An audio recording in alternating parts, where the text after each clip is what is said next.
Of course, as always, let me know if the sound needs to change or anything. Oh no, white-haired, red-eyed character. My weakness.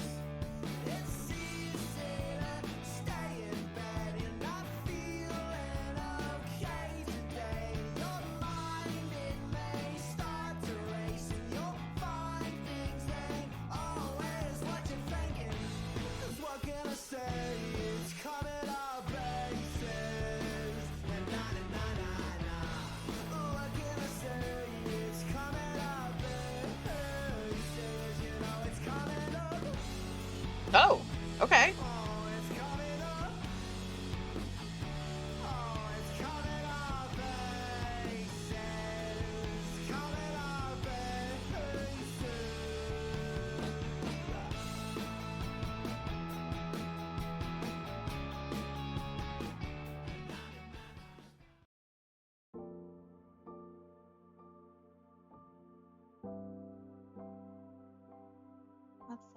Let's check the settings, of course.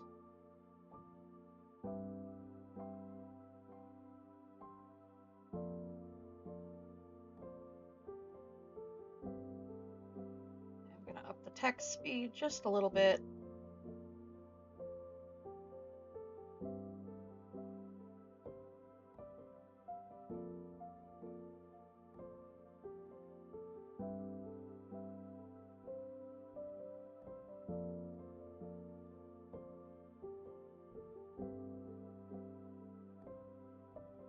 Ooh, there's a lot of music in this game. Okay. Interesting. A lot of the gallery, too. Yay, I am glad you were alive. Alive is the best way to be. I did not mean to slurp that on my mic. Wow. All right. Let's get started.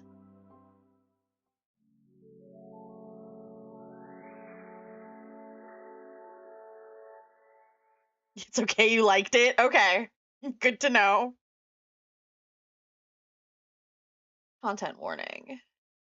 Depictions of drug use, alcohol abuse, addiction, offensive language, and violence are present throughout the game. Okay.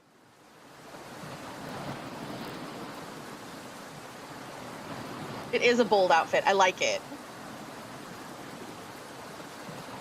The rain pours down into the ocean, filling it with itself and becoming part of something so much greater. Raising it to greater heights, it offers a salty taste to the gods and the night sky. Where do we go? Where do we go when we die? The ocean cries out to the sky above. Only time will tell, the sky responds, looking down upon its tiny child throwing a temper tantrum. This is no ordinary day in the Atlantic. Something sinister is abound. The waves rarely behave this way.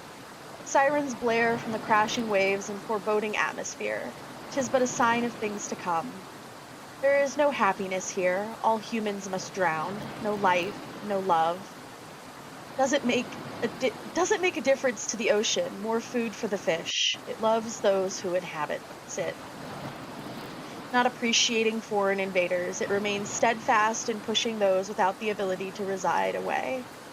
Okay.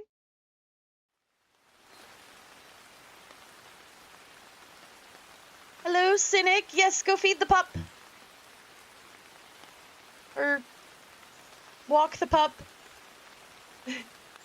The woods in the woods, the rain was more peaceful. The pitter-patter of raindrops rest on the leaves and fall towards the ground. Burrowing in the dirt, the rain sleeps until it is called forth to the sky once again. Little did the rain know what it was in the presence of. In this particular forest lies someone very special. This is a tale of a princess in a doomed world. No happy ending awaits her. No happy ending awaits anyone on this rock in this solar system. The princess slept soundly in the forest. The princess knows not what surrounds her. You are the princess, a sleeping beauty awaiting to regain cognition. Wake up, dear princess.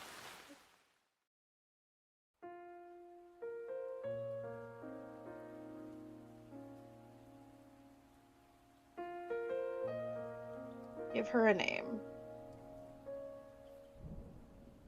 Well, the same name we give every MC for now.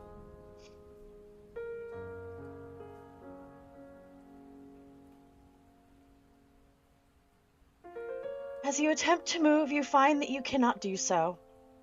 Numbness has taken over. Your body feels as if it's a statue.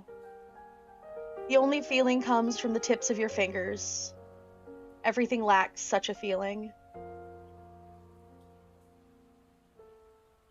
You begin to panic. The feeling returns, so cold, so wet. Where am I? How did I even get into a situation like this? Wait, I remember now. It was those guys at the damn rock show last night. Okay, we were making choices at a rock show. They must have laced this shit. I've never taken Numex and had side effects this severe.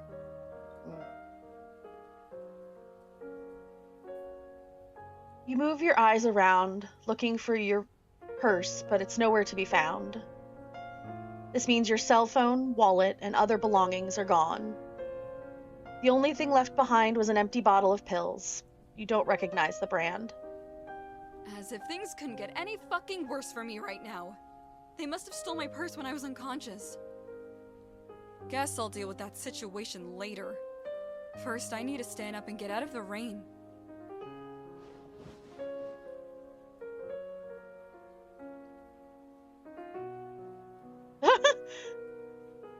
The chosen one has arrived. What? Oh no. Oh no.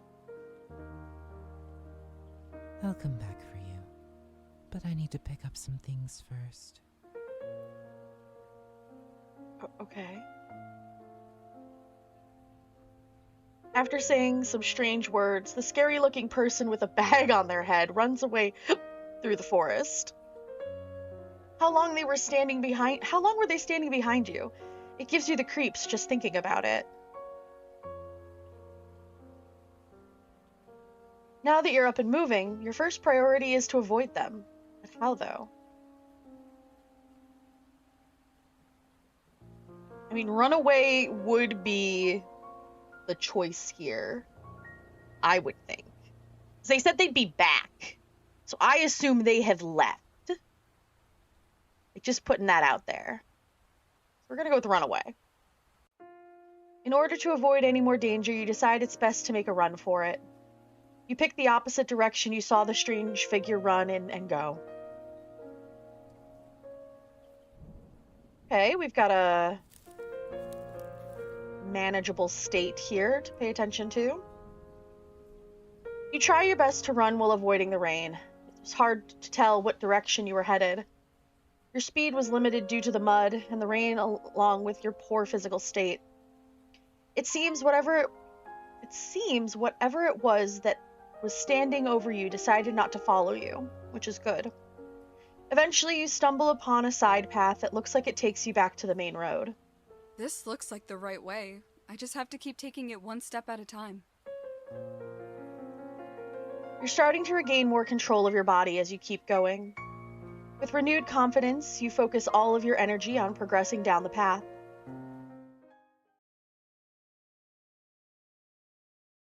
The rain finally stops as you approach your destination.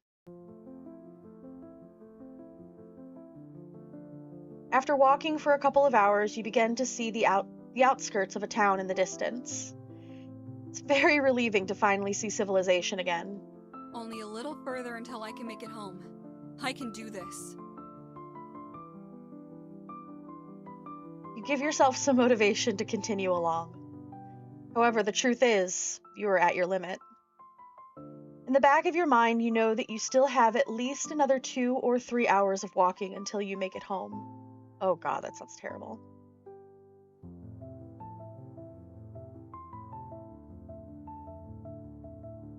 As you walk through the countryside, you notice a house that still has its lights on. It looks as if it's a small, older home, one that has seen a lot of history. I hate to be this person. but I really need help right now. People who live on this side of town are usually really nice. Part of the culture out here to help people out when they are in need.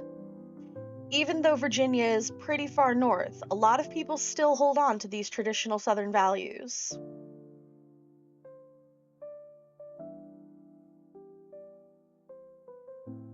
This is meant to be Virginia? Okay. Alright. Cool. Especially those that live in rural areas. Might as well knock and see if they're willing to help me out.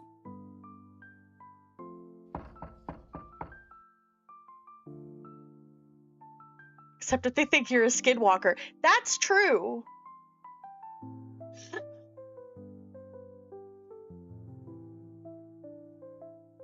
People don't necessarily take too kindly to weird things from the mountains out here. In that area of, like, the Appalachians.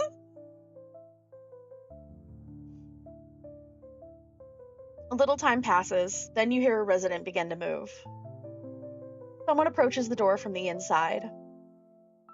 Sorry to bother you so late. I was walking back to the city and got caught up in the rain.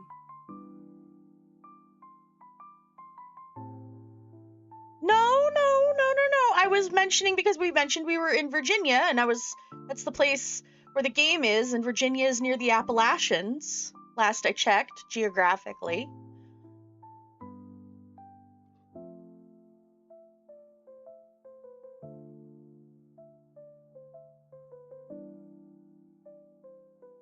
Yeah. To the city? Well, that's a long walk late at night. You're welcome to take a rest inside my house. I will try and help you out the best I can.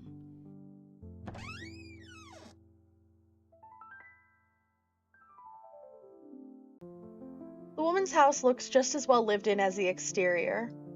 Everything seems like it's well loved and well used. She looks you up and down with a concerned look on her face. My goodness, what is a pretty thing like you doing walking in the rain on a Sunday night? It's a long story I would rather not talk about right now, if I'm being honest. Sorry, I didn't mean to be pushy. I was just curious is all. My name is Samantha. I will go get you some towels and blankets. If you need anything else, please let me know. Thank you very much. Nice to meet you. You can call me Princess. Let's just say it's a nickname that was earned, not given. I'm not really a big fan of my birth name anyway, so it was bound to stick. Well, that sounds interesting, Miss Princess. Tell me more when I come back, okay?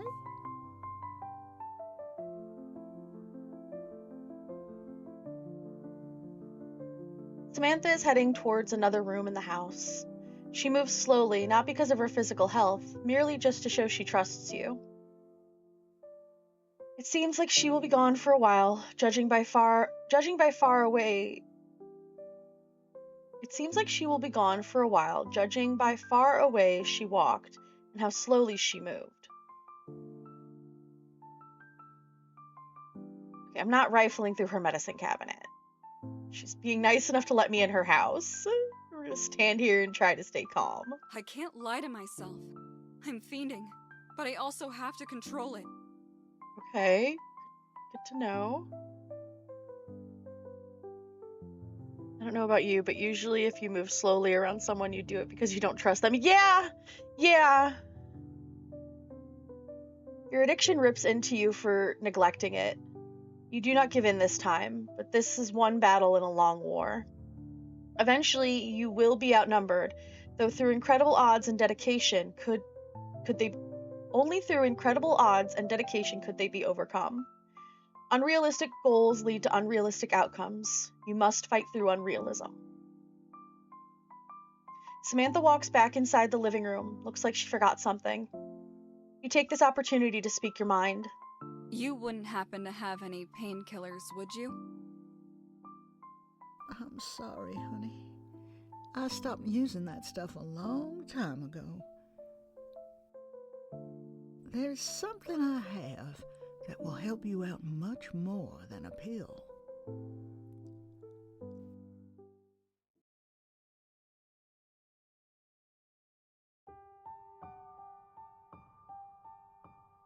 Samantha? Where are you?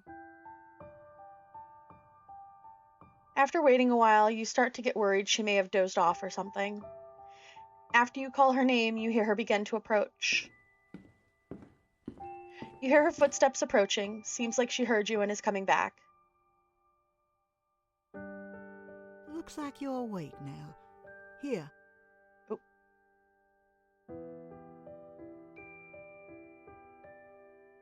Samantha hands you an immense amount of blankets and towels. She must have collected many over the years. She seems to have a hard time letting things go. Sorry to keep you waiting. I was busy fetching some medicine to help you out. Don't worry about it. I'm just glad you're still awake. It looks like the pills have taken a toll on you, honey. Wait, how did you know I was on pills? Let's just call it intuition from someone with a similar experience in their past. Okay, alright. You came to the right person. I can help someone like you. But first, I want you to hear my story. Yes, of course.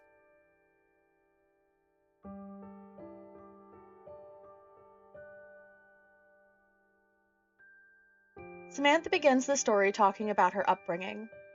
She was born and raised in South Carolina in a small beach town. Things were simple and she was happy. After graduating high school, she married her high school sweetheart. Life was going smoothly so far, and nothing could get in her way. Things were not always simple, though. Complications began to arise. Around 10 years ago, Samantha's husband was injured at his job working construction. He went to a pain clinic and they prescribed him medicine for it. Little did he know the immense consequences this little prescription would have. His tolerance grew higher and higher, and so did the quantity of his prescription.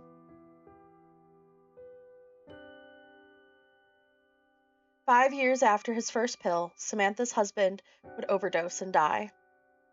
Samantha had picked up on the habits as well, but swore to stop once her husband passed away. Doctors turned their back on Samantha. Once she stopped taking the pills, she was no longer a profitable customer. Even though Samantha had stopped taking the pills, her addiction persisted. Deep down, she knew she would relapse eventually. The pain in her heart couldn't be filled with anything but pills. Not that she had any other option.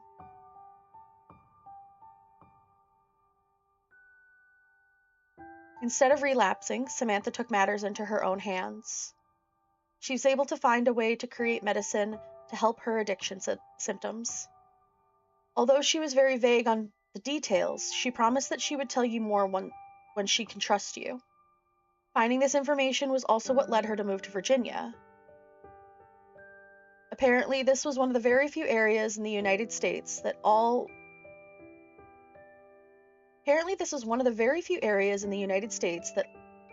all the needed ingredients can grow. Welcome back, Cynic! I'm so sorry. You've been through so much. Losing someone to addiction isn't something I would wish on my worst enemy. It is still the most difficult thing I have ever been through in my life. The past is the past, though. Nothing I can do to change it. What I can do is change the future. Is that why you started creating your own medicine? Yes, but I can't share it. If they find out, then they'll prosecute me for distribution of illegal drugs.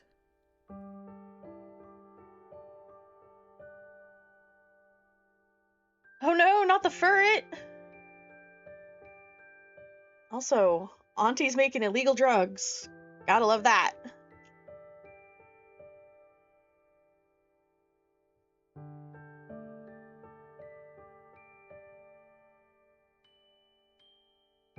Just curious what she's making. An awkward silence fills the room. You can tell this is a battle that Samantha has been fighting in her head for years. The reality is that anything that cuts into the profits of modern medicine will never be promoted or allowed to exist. Any threat will be outlawed or exterminated by the greater forces of capitalism. Money over morals is a lesson learned through the hard-earned experience, not just from her, but from many others like her.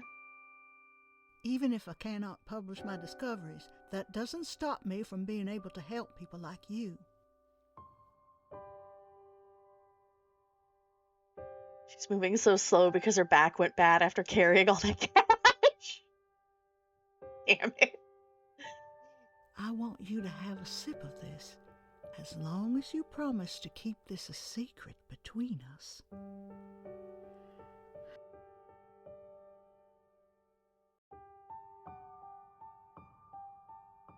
Samantha walks over and picks up a strange-looking green liquid in a small bottle that she had set down on a table nearby.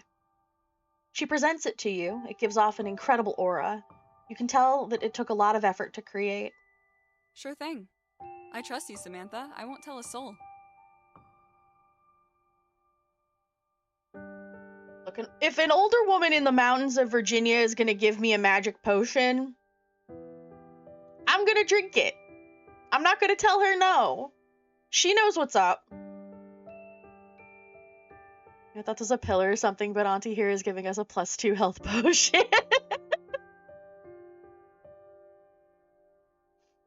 You begin to drink some of the medicine. It tastes very strongly of earth. You can feel many different herbal ingredients smoothly flow down your throat. Your body relaxes like it never has before. You feel as if you're being pulled into a dream which becomes more and more vivid with each passing moment. Gotta let the ads run before I continue.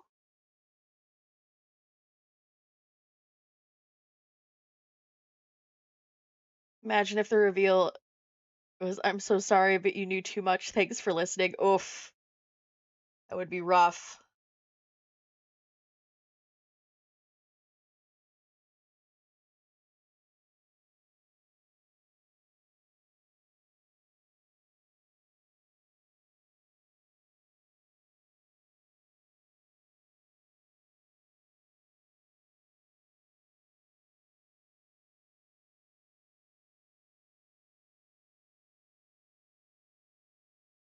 Also, yay on the 15 stream streak there, Cynic. Thanks for hanging out with me for 15 streams.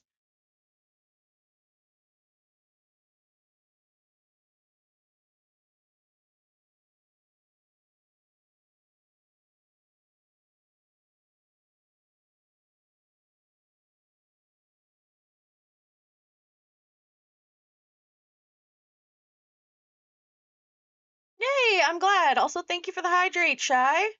All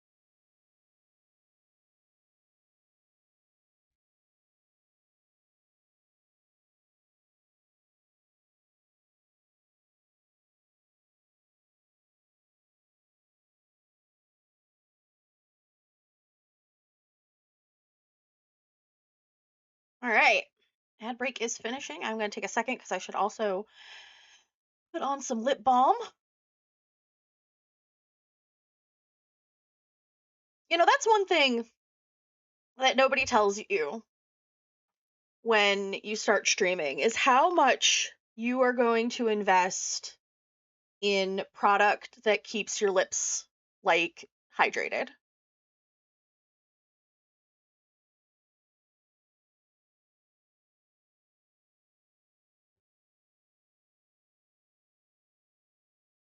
Because it's not just needing to keep my mouth hydrated with water.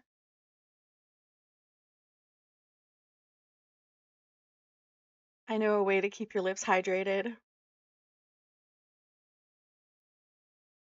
Mm.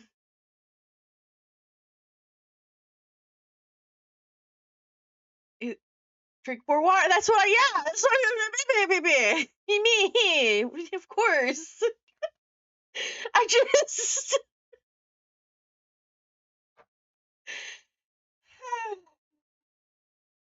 Anyway, let's continue.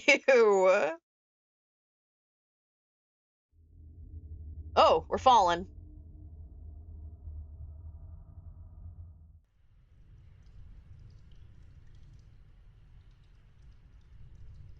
Oh, we are in a cave.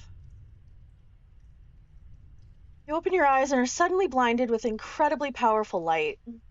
It seems you're in a cave of some sort, filled with crystals illuminating it. Seeing out of the exit hole is impossible, but you can hear the rain coming down outside. Where am I? What is this place?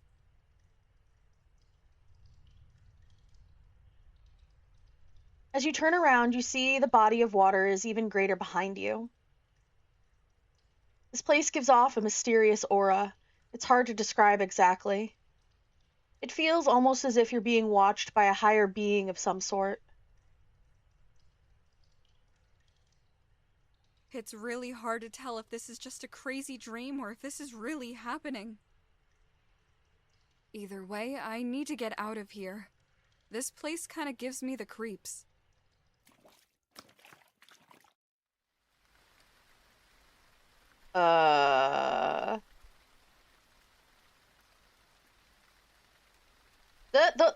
Those are floating islands. That woman drugged us and threw us in a well. Yep, sounds like my college days. Old ladies just be throwing people into wells.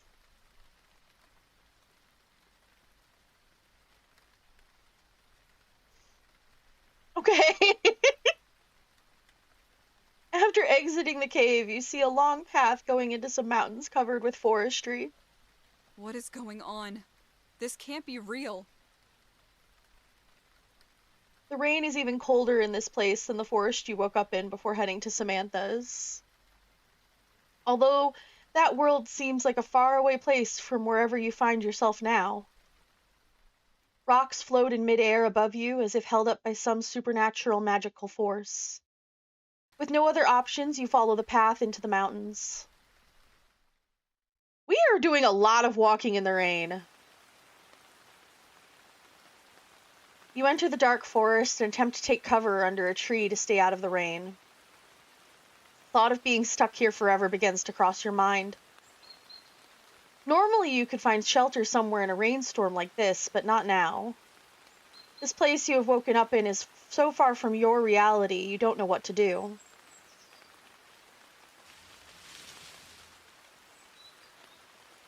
Okay, walking in the rain builds character. Yes. I'm not gonna argue that it doesn't, having walked in the rain a number of times in my life. But it really depends on the situation in which you are walking in the rain.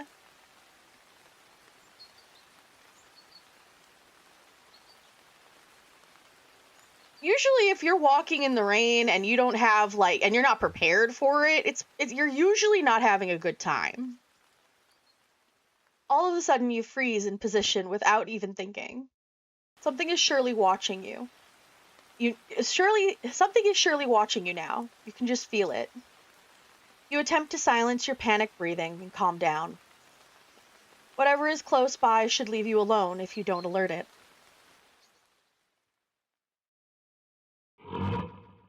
Oh.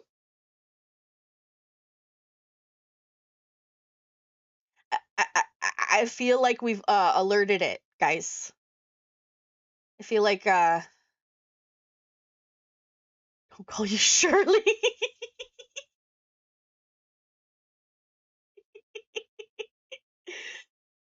Oh, we're gonna run away.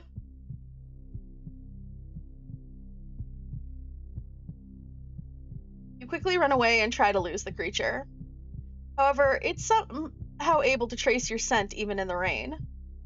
No matter where you go, it catches up. It seems like there is nowhere left to run. That's a whole ass werewolf. The creature finally catches sight of you and does not hesitate for a moment. It immediately changes direction and begins to pick up speed. The kill is within sight. No need to hold back now. So it's that kind of game. Got it. I don't feel like this werewolf is gonna try to be friendly in any respect of the word that one might consider a werewolf chasing after them being possibly friendly. We're gonna keep going.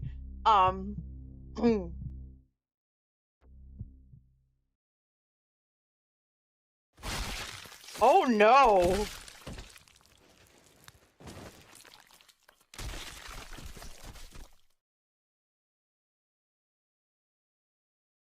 Well, that's that happened.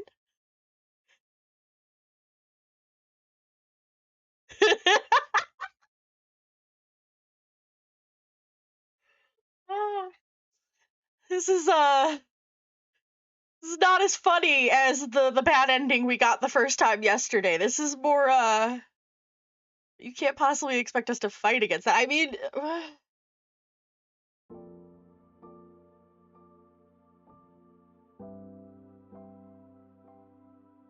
well, we're gonna have to try. Ooh, okay. We got badass fight music. The veins in your head begin to rush as blood starts flowing rapidly into your eyeballs. Every hair on your body stands up as if it feels like your skin begins to peel off. You feel heat radiating from your skin's surface like a star being born in the night sky. Nothing is the same anymore. This is only the start.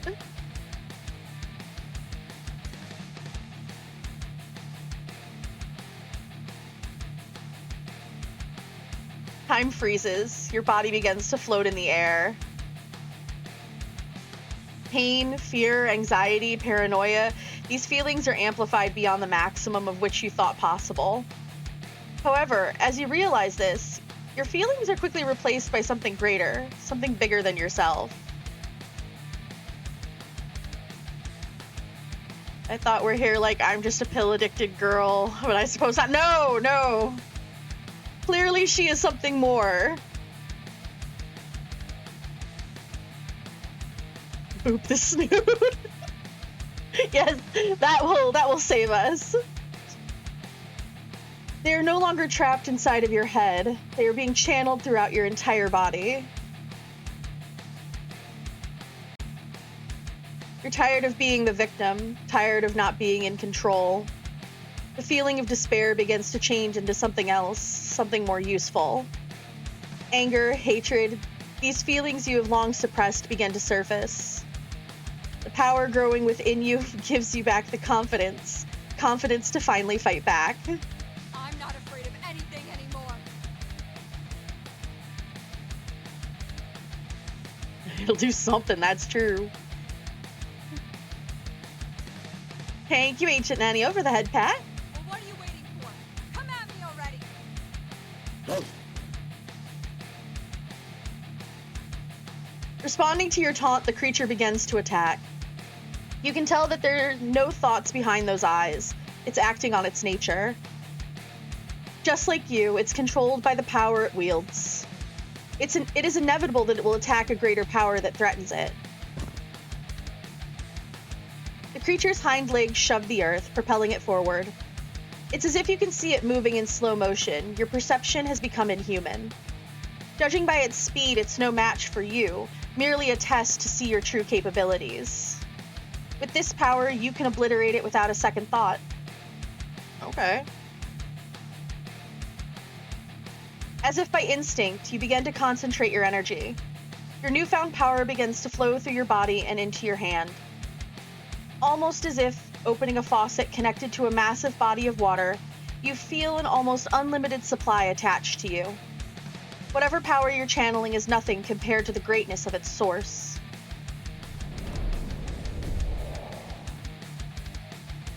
The creature approaches slowly but surely, violently running at you before you can release the attack.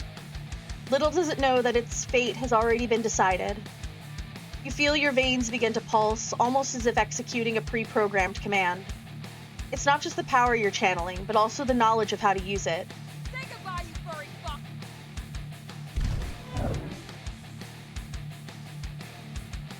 So I guess I'll say it first. I don't think what that auntie gave us was a health potion. Nope, I don't think so either. A black bullet flies out of your hand and cuts through the air at the speed of light.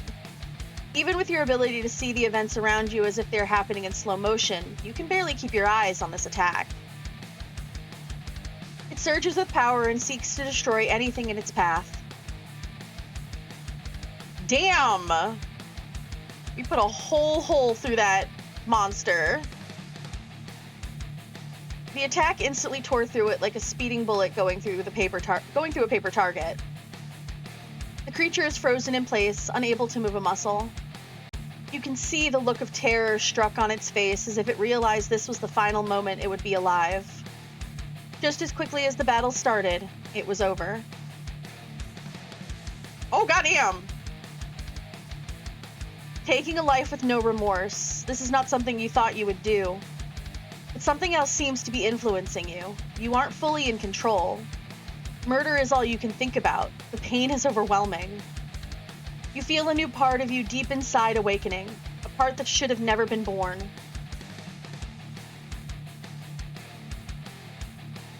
Many voices in your head hurl commands at you with one thing in common. Destruction. Use your overwhelming power.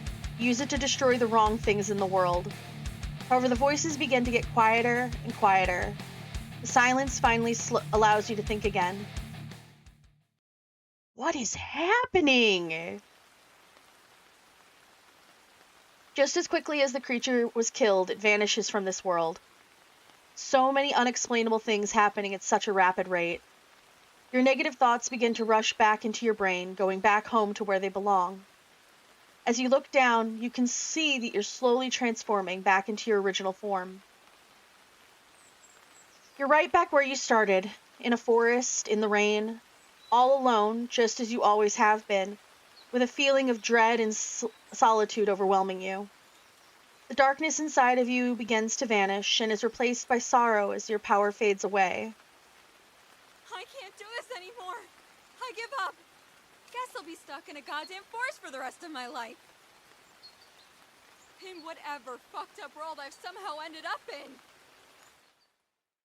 Suddenly you feel a mysterious energy surround you. Everything begins to fade away once again. Are we falling through the darkness again? Oh, what? What? I have so many questions. Doesn't the werewolf hurt like it had cuts on its head? I remember it did, yeah.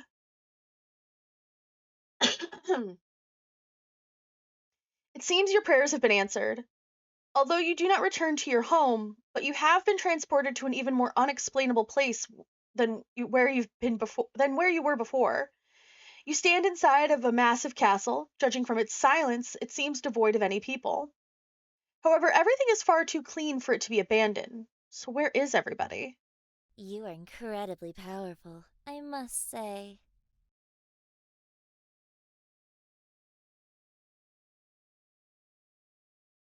Yes, hello, hi.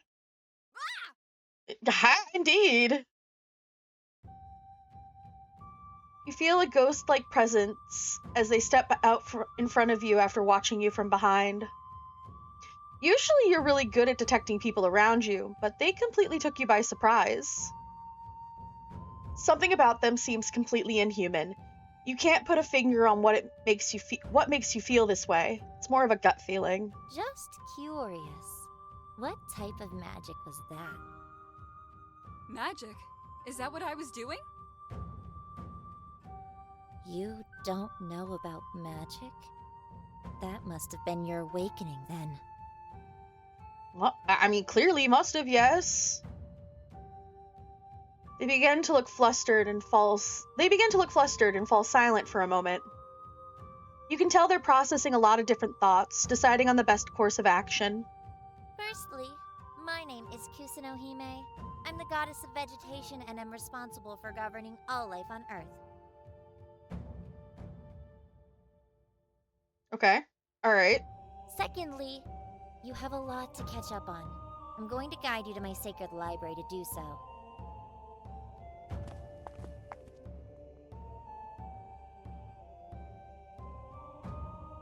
Kusunohime walked through the hallway behind you into a large corridor.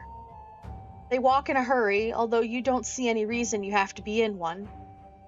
You're just happy that you aren't getting attacked or rained on. At this point, you'll take what you can get. You aren't going to ask any questions. Now, I feel like we should be asking questions. Oh, okay, cutie with the eye patch.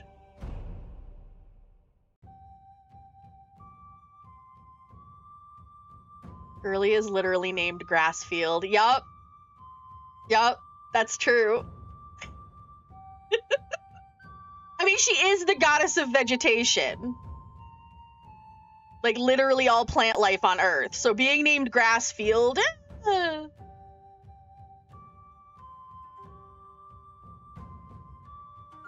worse things she could be named. As you walk into the library, you look around and see someone studying very intensely. They seem to be sitting near the back and don't seem to have noticed your presence. Whatever they are doing, it doesn't seem like they want to be disturbed. Kusunohime walks over to the desk on the right side of the room. They grab a book from inside one of its drawers and then walks over to you. Looks like your spiritual energy is low. You do not have much time left to remain in this world. Before you return to where you came from, I want you to absorb the knowledge of this book I wrote. We could just absorb knowledge from a book? I want that power. It will teach you the basics and we can go from there.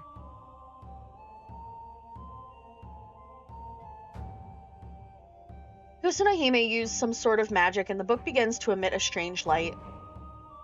As you look into it, your vision fades away and you begin to have a flood of knowledge enter your brain.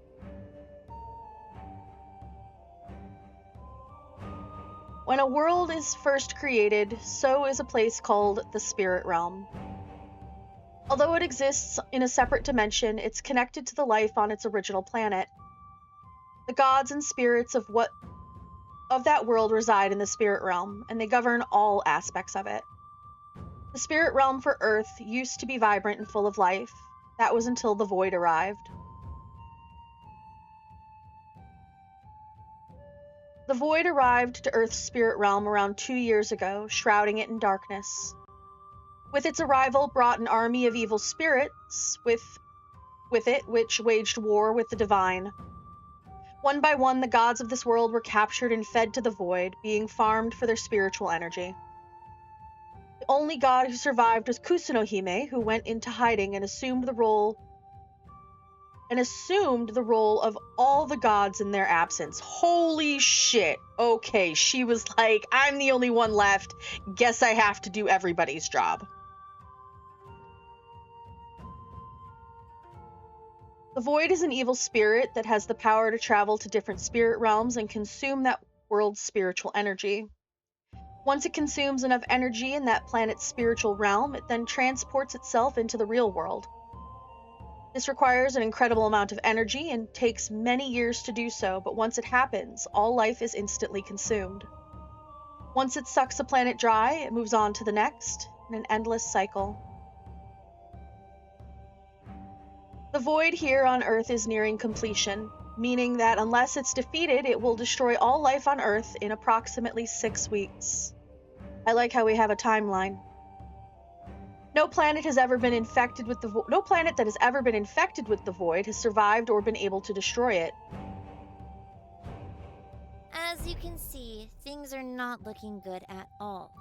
But not all hope is lost. I've been hiding in this underground secret base to analyze the Void and may have found a weak point. If I can train you to use your power to its fullest capabilities, then it should be possible to take it out. Why me? You seem like a pretty capable magic user yourself. The truth is, I can't use any combat magic. My specialty is in other areas. I don't think it makes me any less of a magician. I'm not insecure about it at all. You don't... that doesn't sound like you're not insecure about it.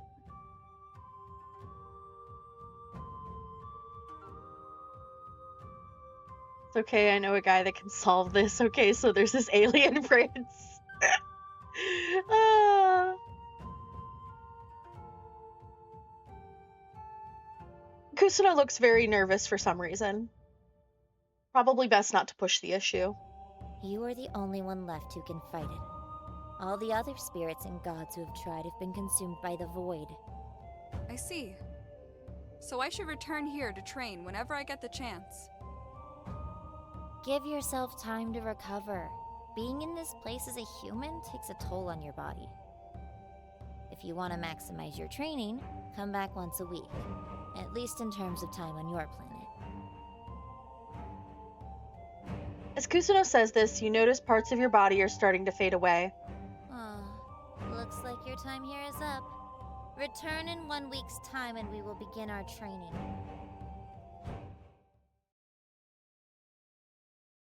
Your vision fades away as you begin to drift between this place and another.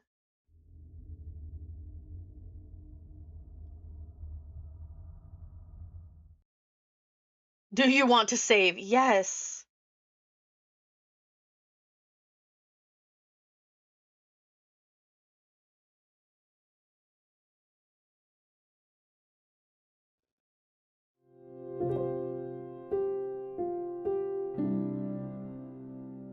Monday, August 26, 2004. As you awaken, your body feels like you ran a marathon in your sleep. Your head is pounding and your body is very slow to respond. The clock on the wall above you shows it's 8 in the morning. You must have slept here all night. You remember your incredibly strange dream. Or was it a dream? Well, it had to be, right? The couch you've woken on is incredibly comfortable, which makes it hard to get up and get going. Sure is nice to wake up somewhere that isn't on the ground. Pillows make it feel like you're floating in midair. You cannot stay here forever, though. Your destiny awaits you. Wait. Let's see. What if this is our addiction? Whenever we take the whatever pill / magic shroom / LSD / health potion, that's what happens. Do we get more addicted to learn more about what the world is or what's going on or not? I don't know. There's a lot of mystery so far going on here, and it definitely is pulling you into the story really nicely. It's giving you just enough that you have questions that you clearly need answered, without giving too much away that I feel like I'm already seeing what the ending of the story could be. So it's very well written. The pacing is already really good.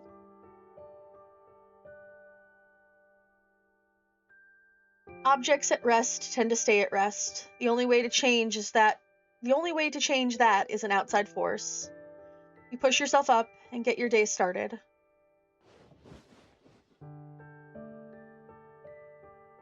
You wander into the living room, still foggy in the head from a very rough night. The lines between dreams and reality are barely real at this point. It feels like you're floating around and watching yourself from a third-person perspective. Good morning, little Miss Sunshine. What do you know, Samantha? What do you know? Samantha walked up behind you without your notice, causing you to jump back in surprise. Your sleepy thoughts got in the way of your senses. Oh, sorry about that. Didn't mean to startle you. I was just checking up on you is all. It's okay. I have just been really jumpy lately. It's not your fault. Looks like the remedy had a very strong effect on you. Your side effects are a lot worse than mine were. Side effects? What are the side effects? Well, the normal ones are minor muscle fatigue and drowsiness, but instead it knocked you out cold. Don't forget, kids, if a suspicious auntie in Virginia offers you a suspicious homemade drug, say thank you because she's fighting capitalism.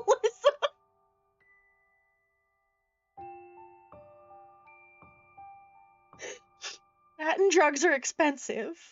Someone offers you free drugs, you say thank you. And take it, because it's expensive. Damn.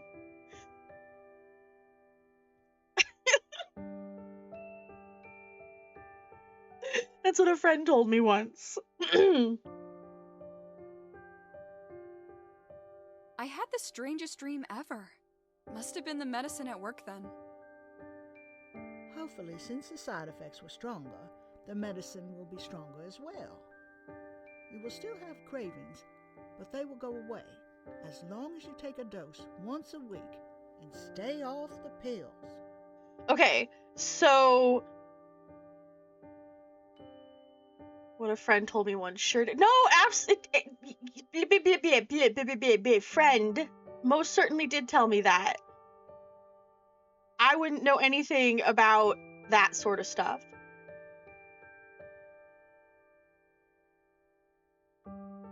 Him. Okay, so interesting thing I am noting here. We have to take this medication once a week. And once a week, we have to go to the spirit realm. I think our auntie, our mountain auntie, knows far more than she's letting on. Leah, hello! Welcome in, Leah. Hello, Combat Cat as well. Thank you guys for being here. Thank you for lurking. There's no time to explain. Drink this green liquid. We have to save the world. The goddess of the grass fields tells us. Also that she's the goddess of of plants and stuff. I think Kusuno Hime and of course the ads are running.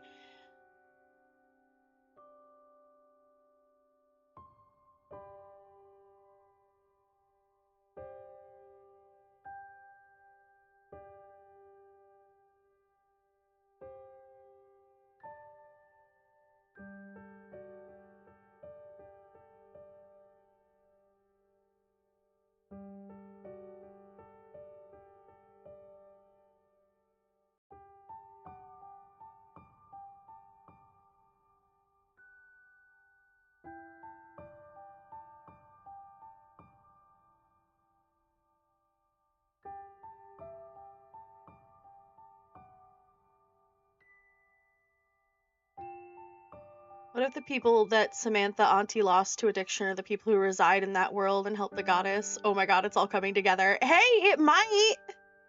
It genuinely might.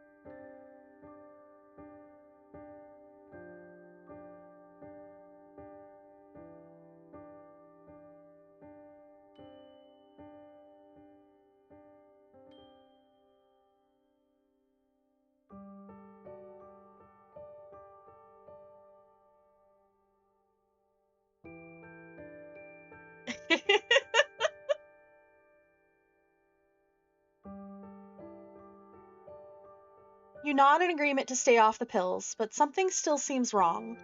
It feels like you're forgetting something important. Oh shit! Today is my first day at work! I totally forgot! It also is our... and we've got to balance a new job on top of this?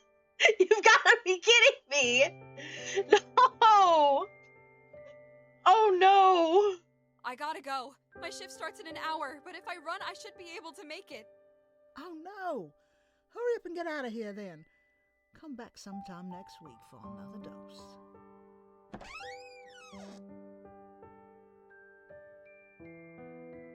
You give her a thumbs up and then rush out of the house. Samantha waves goodbye out of her front window. She remains very friendly towards you, even with your very odd behavior. She seems she really does understand the pain you're going through, at least to an extent. You make a mental note to come back to her house next week.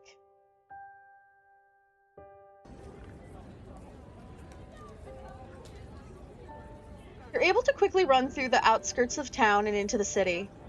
Although your body is in immense pain, you push through to make it on time to the coffee shop. You were in shock even if you got hired in the first place, given your horrific resume and lack of any good references. The pay is good enough to pay your apartment's rent, and you even make tips on top of that. If it wasn't for this job, you were most likely going to get evicted soon.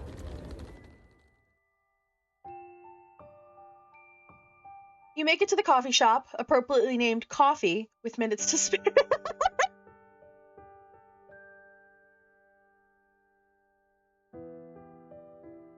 Coffee shop is just named Coffee. Just coffee.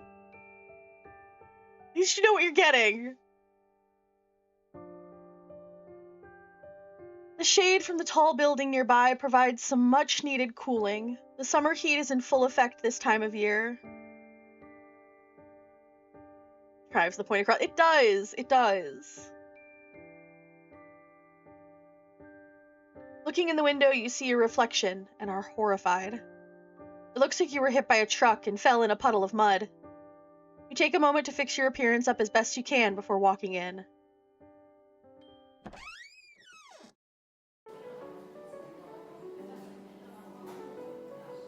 As you enter the shop, the strong smell of fresh coffee fills your nostrils. The coffee shop is full of many different kinds of people, young and old, wealthy and poor. This environment is much different from when you were here for a job interview during after hours. You see an employee walk up to you from behind the cash register. He approaches you with a friendly yet serious expression. You can tell he's very professional and good at his job, although from the looks of him, he seems to have a more fun side as well. He's also pretty nice to look at. Maybe that's why you're thinking about him so much. Excuse me, miss. I just wanted to let you know that this is a safe space.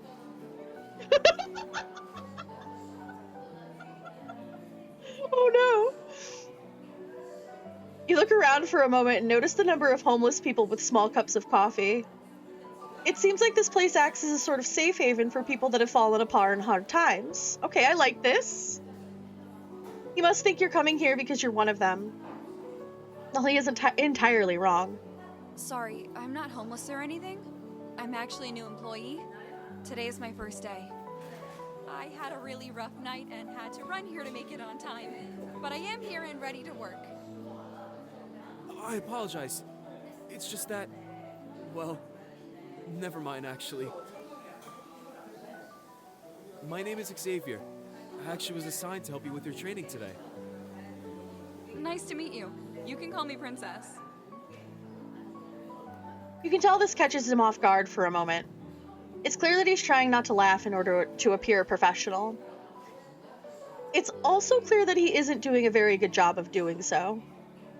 He begins to walk towards you with a newfound perception. Princess? Really? How did you end up with a name like that? Let's just say it's a nickname that was earned, not given. Ever since I was a kid, people have told me I'm really high maintenance, so they started calling me Princess. I'm not really a big fan of my birth name anyway, so it was bound to stick. Don't worry, I will be a low-maintenance employee and save my princess-like behavior for outside of work. Oh, I wasn't worried. You can be as much of a princess as you want as long as you do your job well. See, that's all anybody really wants to hear sometimes.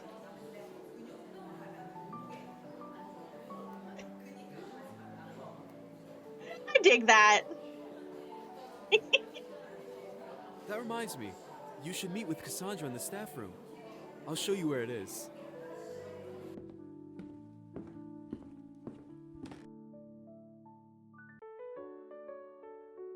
As you walk into the staff room, you immediately see a woman named Cassandra sitting at a table half asleep.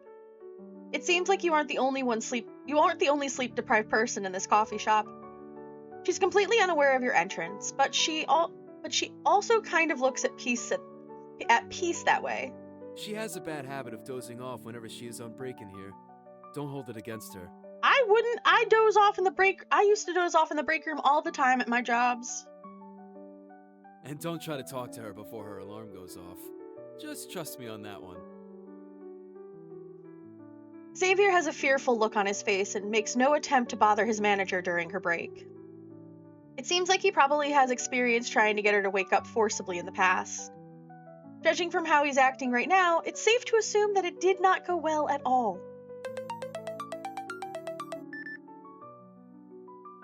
Alrighty, time for me to get moving. The girl suddenly jolts awake after a few seconds of her alarm going off. Her energy is unmatched. No wonder she's the manager of this place. You're conflicted. On one hand, it's rather irresponsible of her to set an alarm before dozing off.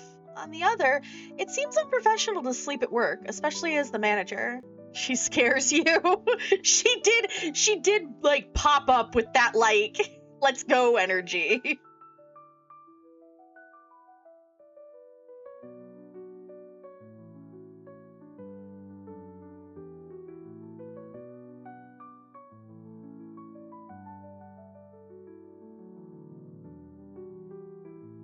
Although her first impression wasn't the greatest, she is defying your preconceived notions of her. You must be the new employee. My name is Cassandra. Nice to meet you. Cassandra jumps out of her sleepiness and brightened up immediately, showing off her infectious smile. She has a certain aura of positivity that seems to touch the hearts of those around her, including you. I will not trust one word out of this woman's mouth. You know what? That's fair, Shy. People like this usually annoy you, but since she's your boss, you choose to let it slide and keep an open mind, at least for now. It also helps that she's undeniably beautiful.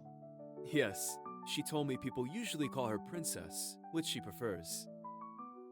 Aw, that's so cute! Welcome to the coffee shop, princess.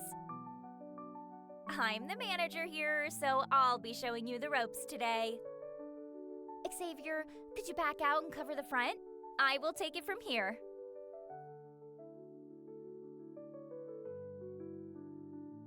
Xavier hurries back to the busy coffee shop after giving you and Cassandra a reassuring smile. As he leaves, Cassandra approaches you with a confident look on her face.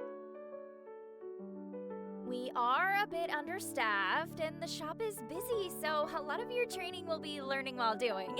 Is that okay? That works for me, I guess. Great! I'll teach you the basics of the cash register. That's where you'll start. Hello, Ducky! What happened to that dude who interviewed me? I think his name was Doug or something like that? Oh, him? Yeah, we had to fire him last week after we caught him stealing money from the cash register. I know, right, Ducky? I feel like it was recently spoken about.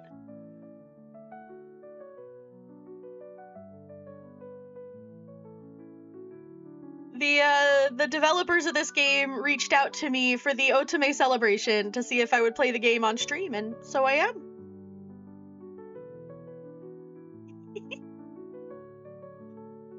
Your first lesson of training is to not be like Doug. Got it. No stealing from the cash register. Not that I would ever steal from the cash register. You steal from the tip jar. It's much easier to deny. Don't steal from the tip jar either, because you share your tips usually with your coworkers, and that's a shitty thing to do. I'm just being silly.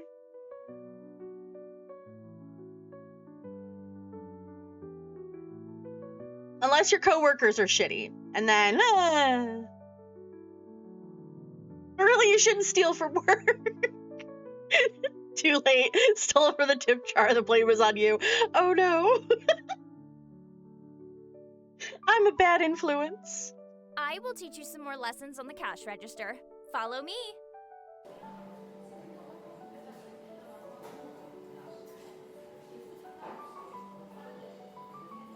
Steal from the tip jar and leave an IOU. Oh, that's clever. That's clever, Shy. Cassandra gives you a brief tutorial on how to work the register and the system of the coffee shop. It seems simple enough. First, you take the customer's order and write it on the slip, which gets hung up behind the counter. Then you punch in the total to the register and take the customer's payment as Xavier or Cassandra make the drink. All right. Are you ready, Miss Princess? Yeah, I've worked the register at some of my past jobs. I feel pretty confident. Be careful, though. Some of our customers can be very difficult and will get very angry if you mess up their order. That's okay. Difficult customers aren't anything new to me either. Perfect! I'll have you start with this customer. Don't be afraid to call me or Xavier over if you have any questions.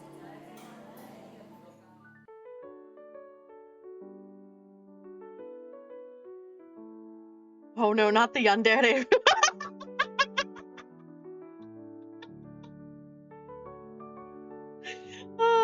Careful there, Shy. He's also been getting bullied about making a cooking mama type game recently.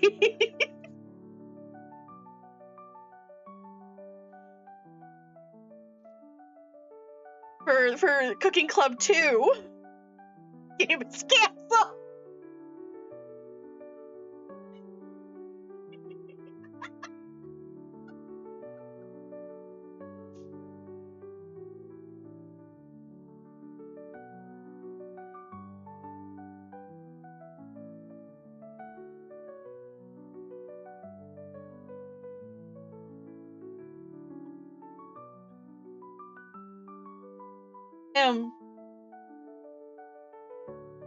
Huh. Uh, oh no.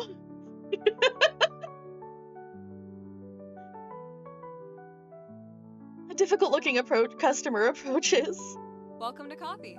Can I get a name for the order? Hey there, name's Greg. I need something strong today. I just got done with a 17-hour unpaid shift with my blue-collar brothers in arms.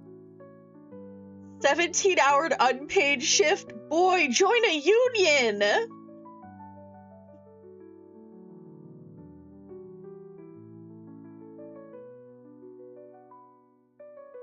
Thought MC was talking with that voice. No. No.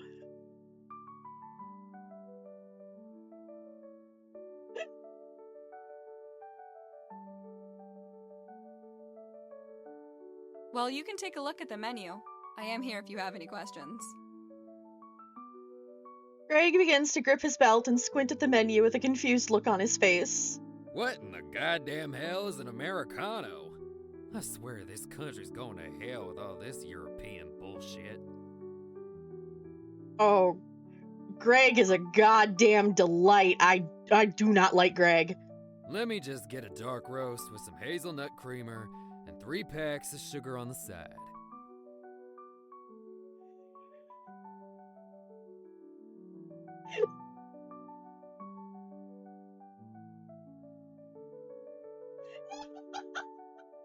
All the Europeans in my chat are mad.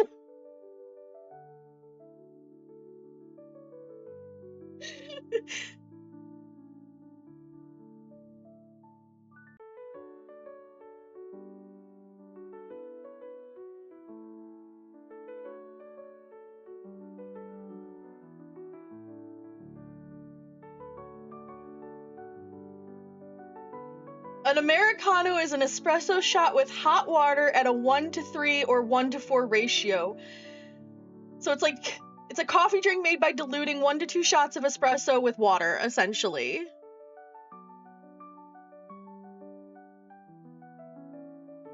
That's all it is. It's not even fancy.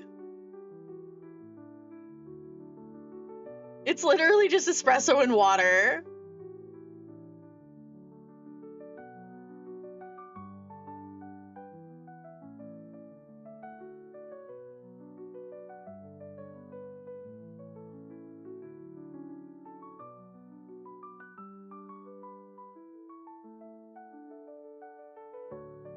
An Americano basically just means American in Italian, Spanish, or Portuguese.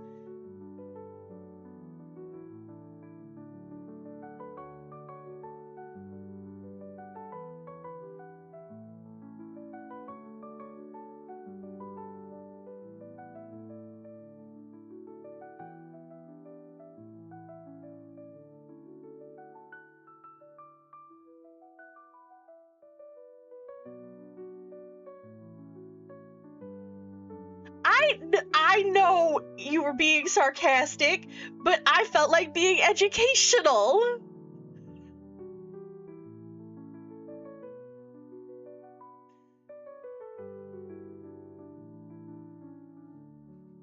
Actually, ordering a creamer that has nuts in it sounds kinda gay. Let me just do half and half instead.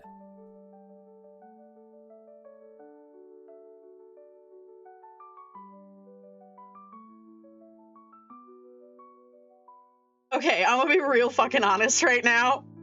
I'm gonna be real honest. The urge to spit in this guy's coffee is real high right now. Since we're on, what's everyone's favorite coffee? I am a cold brew person if I can get it. I also just like iced coffee. I've been enjoying whipped coffee.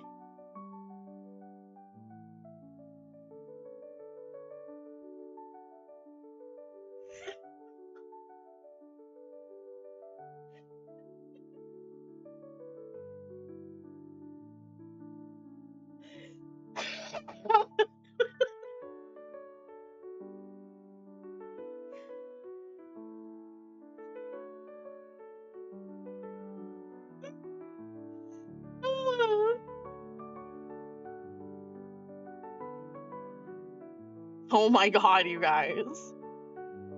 You know what? Screw it. Ain't nothing wrong with being a little fruitcake as long as you voted for Bush. What? This guy's all over the place.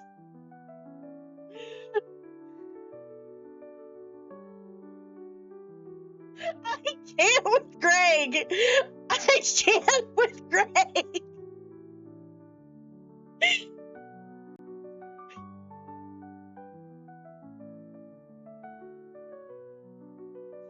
Oh my god.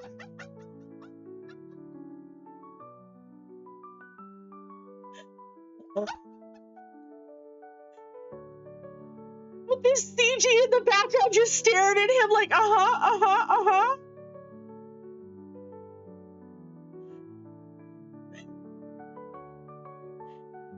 I feel like this is the staple American experience.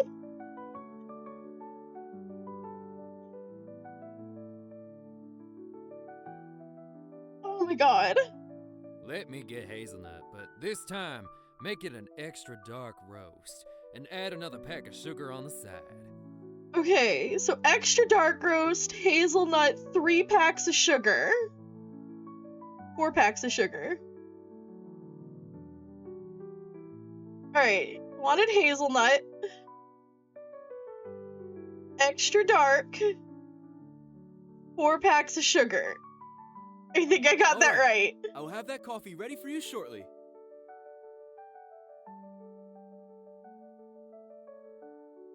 That is the frozen customer service smile right there. Just nod and smile and wait until the customer leaves to laugh, pretty much.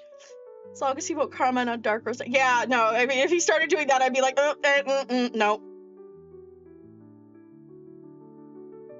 You begin to help out the other customers in line as Xavier creates the complicated order from Greg. After Xavier finishes the order, they give it to you and you call out the order number.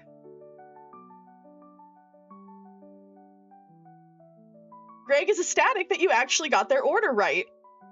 They hand you a $5 bill and walk off with a smile on their face. You pocket it while Xavier and Cassandra aren't looking and continue assisting the other customers. No, I told you not to steal the tips!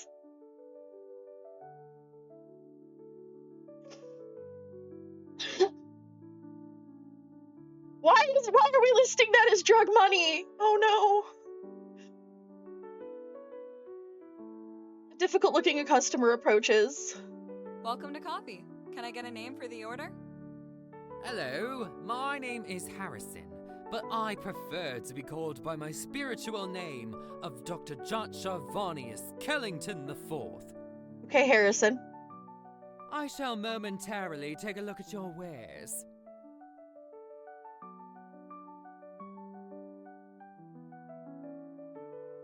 Harrison takes out a strange-looking monocle and begins to survey the menu through it. No, it's set in Virginia!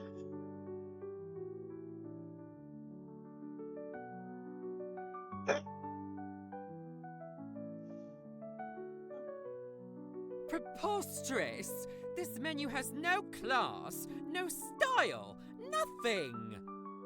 I refuse to stoop so low as to choose one of these horrendous options. This is the worst British accent I've ever heard.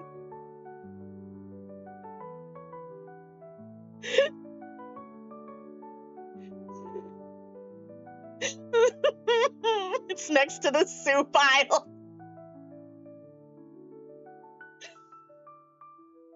Don't worry. Yeah, you can choose to be at coffee or at soup.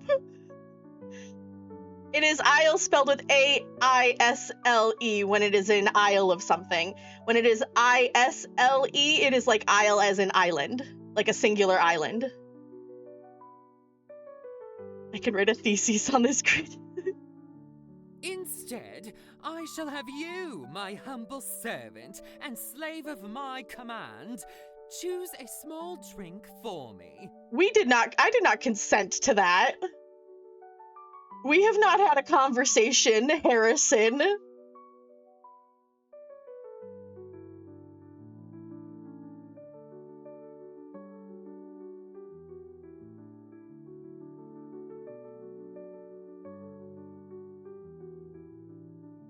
It must be dairy-free, gluten-free, vegan, and have no GMO products or any unnatural ingredients. Okay. So you want a black coffee with nothing in it?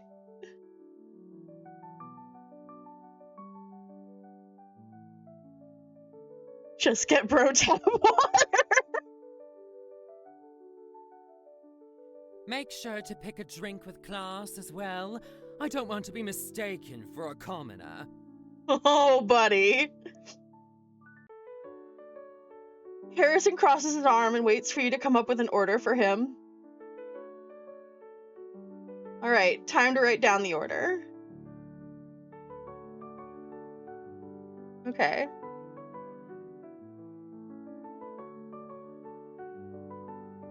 I have to look up what that first one is, because a latte is going to have milk in it. A cappuccino is going to have milk in it. Americano, we know, is just coffee and water. But I don't know what a cordato is.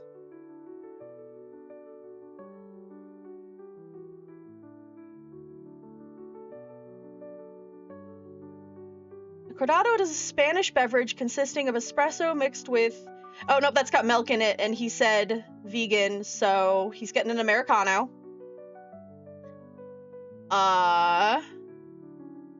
Vegan means he gets almond milk. And he wanted a small drink. Thank you for your business. I'll get to making I hope the that next coffee stereotype right is a away. weeb with the whole milady shebang. I will die. I will die.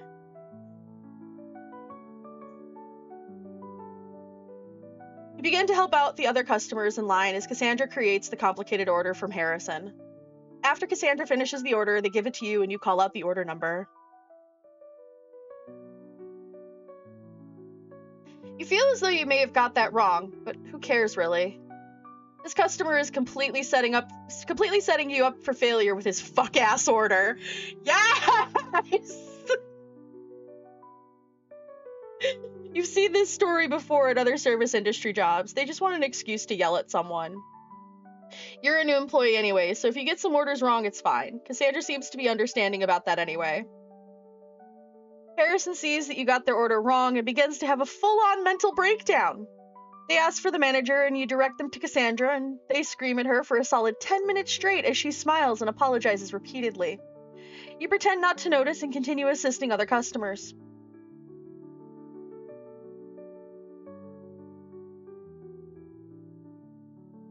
I feel like I did a good job.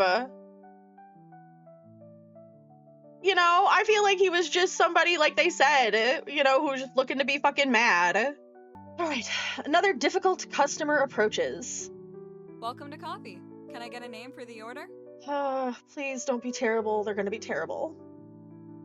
Me, Brad. Okay, Brad. Me like coffee. Coffee good, Brad. Brad takes one of the to-go menus and looks at it with a blank expression on his face. You notice that his eyes are bloodshot red, and he also has a syringe stuck in his arm, dangling around like a dog wagging its tail. Brad hungry.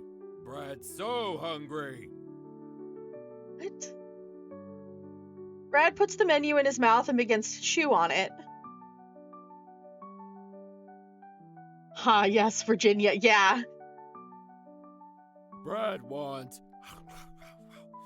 black roast. A black roast. Brad want big coffee in small cup. Big coffee in small cup? Coffee big. Brad big. Brad want biscuit. Okay. Brad stops chewing on the menu. This must be a sign that his order is complete. Alright. Alright, time to write down the order.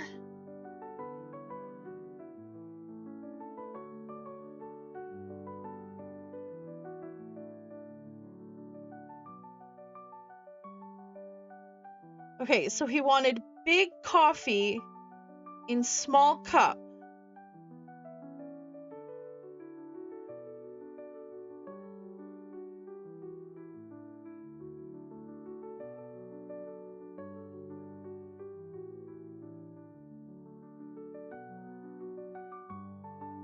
And dark roast. And he wants a biscuit. All right. I will have that coffee ready for you shortly. You begin to help out other customers in line as Xavier creates the complicated order from Brad. After Xavier finishes the order, they give it to you and you call out the order number. Brad is ecstatic that you actually got their order right. They hand you a $5 bill and walks off with a smile on their face. You pocket it while Xavier and Cassandra aren't looking and continue assisting other customers.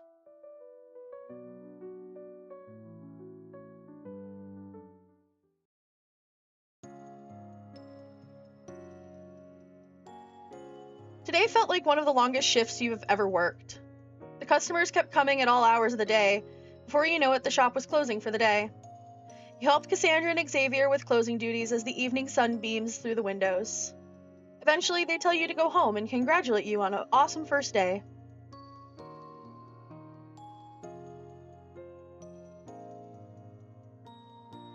You use the last of your strength to walk home after a long day of work. You usually wouldn't stop and stare at your apartment building, but after so many near-death experiences, you weren't sure if you would ever see it again. After everything you've been through in the last 24 hours, to say you're exhausted is an understatement. Nothing sounds better than being able to wash up and relax in the comfort of your own home. You walk inside and are greeted with the same boring, bare-bones interior decoration as always. Maybe when you fix your financial situation, you will finally get around to decorating this place. However, a part of you enjoys the simplicity of it with its current state. It's like a blank canvas with so many exciting possibilities. And I assume, for the developer, less work.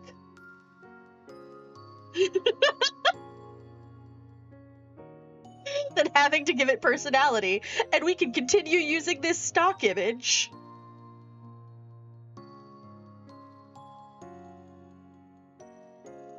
Well, no use thinking about it now. Time to wash up and get some much-needed sleep.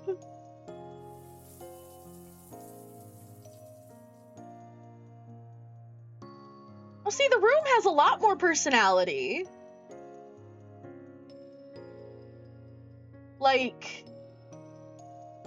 TV and floating key in jar.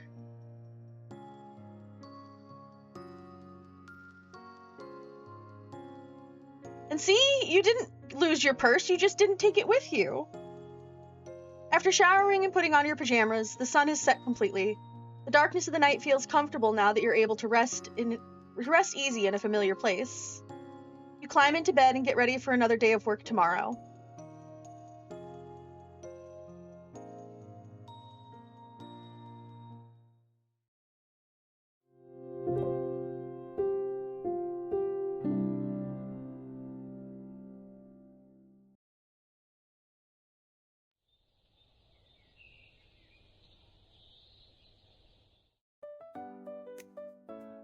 what was that? Alright, I should get going.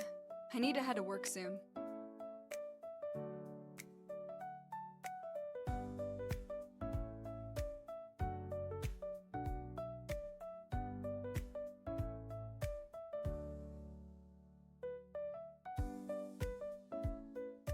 Now I'm curious.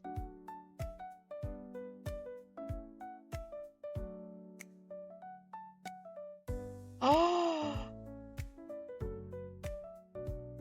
Given you're doing a whole awesome week of VN stuff, I have a sneak peek to show you for Chapter 3, which may give you some ideas and lore insight for Chapter 3, and it's up to you if you ever share it. I meant to do it like 4 hours ago! Definitely send it my way. I will probably share it on the weekend when I'm doing demos as like something to do in between demo time.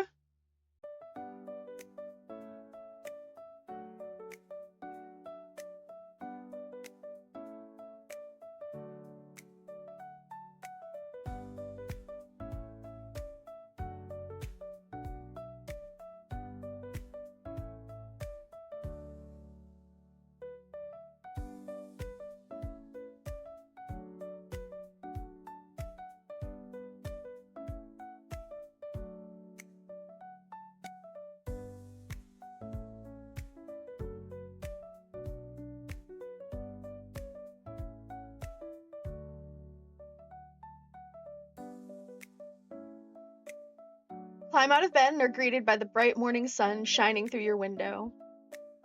The new day brings you a new sense of renewed optimism about life. Now that you finally have hope for sobriety, it feels almost like you're a new person.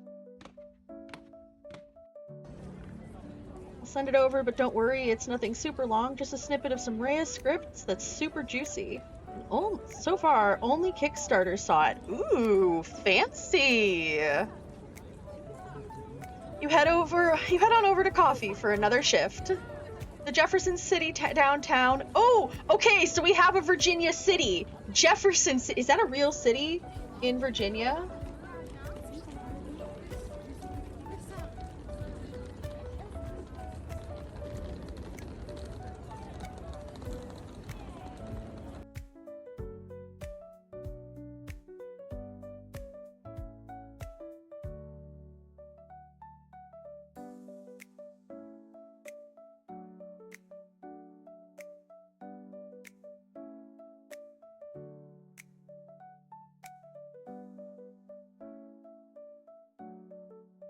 It is not a city. No, wait.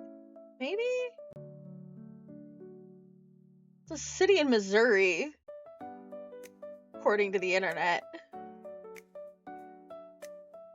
I will say one line that I love in specific is the specific Rhea part where she goes, I still would have followed her. That's how stupid love makes you. Yes!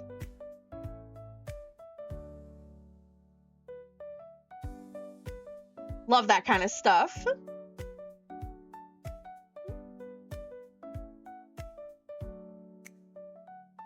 Everyone is headed somewhere, but they really don't want to. Everyone is headed somewhere they don't really want to be. That's just how life is.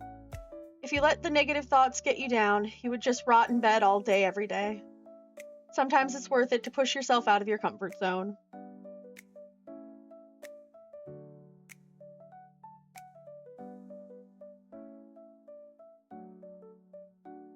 You return to a place you only left a short while ago.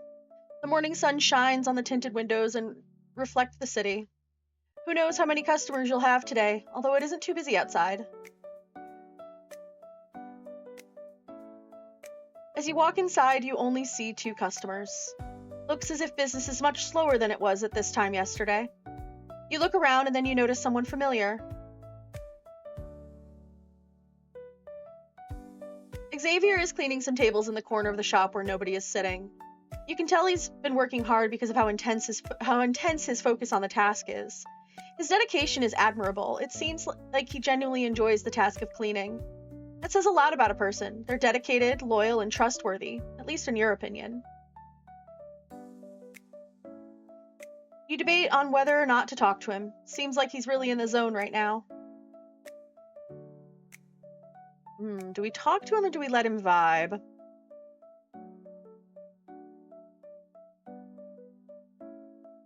I'm gonna let him vibe.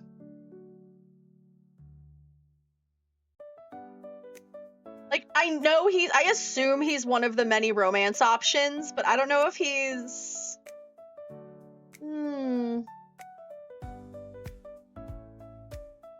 I don't know. I'm gonna let him vibe.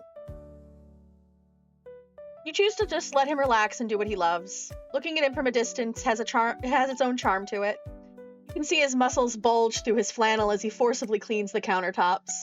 A bit of sweat drops down his brow, but that doesn't seem to bother him. He's focused on the task at hand. Okay. I like how we enjoy it anyways. After staring for a little bit, you decide to head to Cassandra. She will think you're late to work if you keep her waiting too long.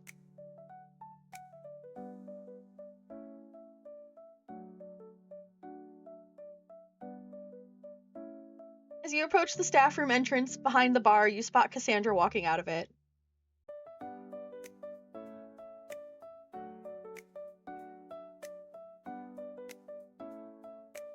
Oh, wait, what? Wait. Oh no. Now I have to go look.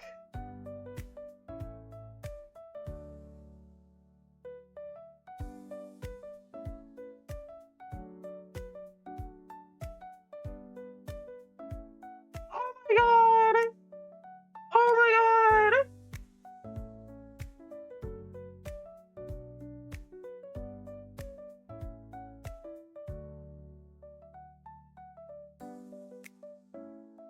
I wish I could.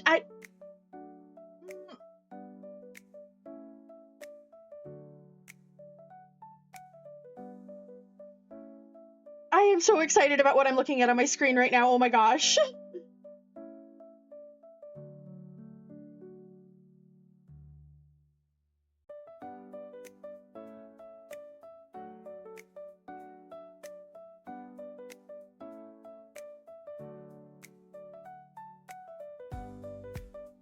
Feel free to show it early. We'll hold off on announcing it to anyone else. It only feels right to show it to you and your community. Okay. Okay, give me a second, guys. I'm gonna show this off. This is like a very quick, exclusive thing. Give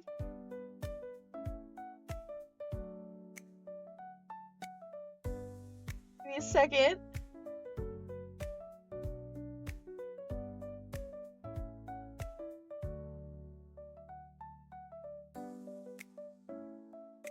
I'm gonna go really quickly away from the game. Over here.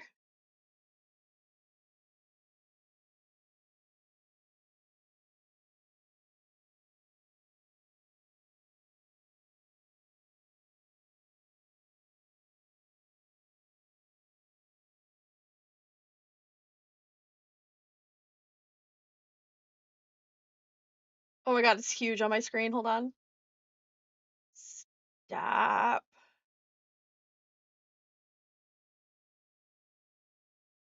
Oh, no, don't move me. Stop that.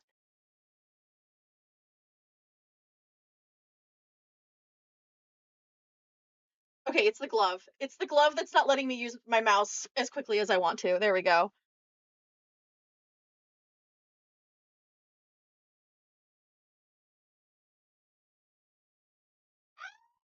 Y'all!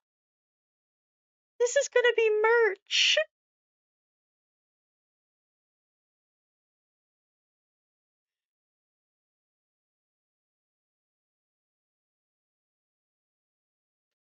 This is gonna be merch, y'all.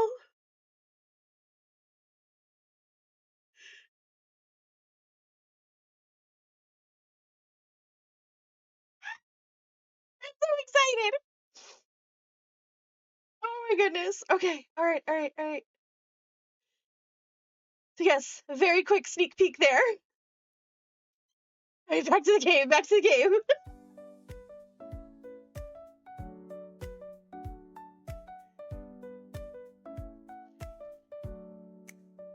They did!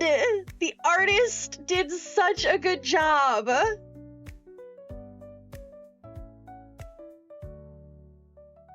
I sent over to Ducky a bunch of like, he was like, oh, well, do you have any like ideas or anything like that? And I was like, oh, do I have ideas? And I sent a bunch of just things. And I love it. I love that it's in like that 90s style, like that 90s shoujo style. So good. It's peak adorable Yuri vibes. Where like the subtext is there, but like it could also just be like they're two girls, they're just gals that are pals. I can confirm we're calling this merch drop Whisked Under Starlight.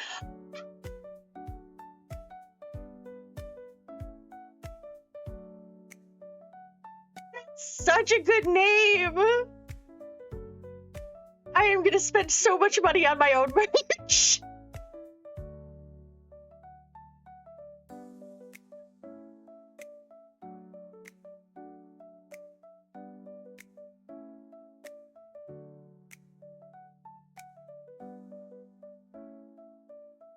We're planning on doing a release mid this month with a ton of giveaways to celebrate it. Oh my gosh! I'm so excited!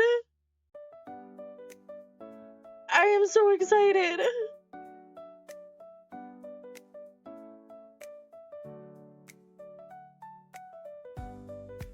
Where's the correct emote for this? No, that one works, but like this one! Ah! I am so happy right now! You have no idea. Like vibrating with excitedness and happy and ah!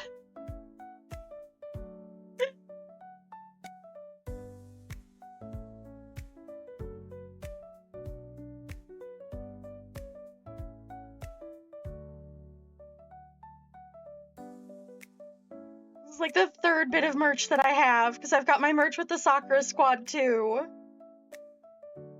So this is so... Oh, this is so cool.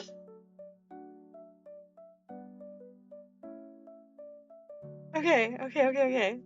If you had literally told me a year ago, oh hey, you'd have like you'd be working with a really cool game development company and have merch that's tied into one of their games, and I would not have believed you. I've been like, yeah, sure, that's definitely gonna happen. And here it is. Here we are.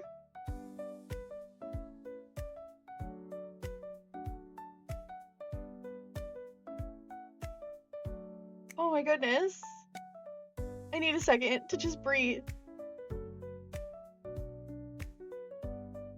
I love it too. It's so good.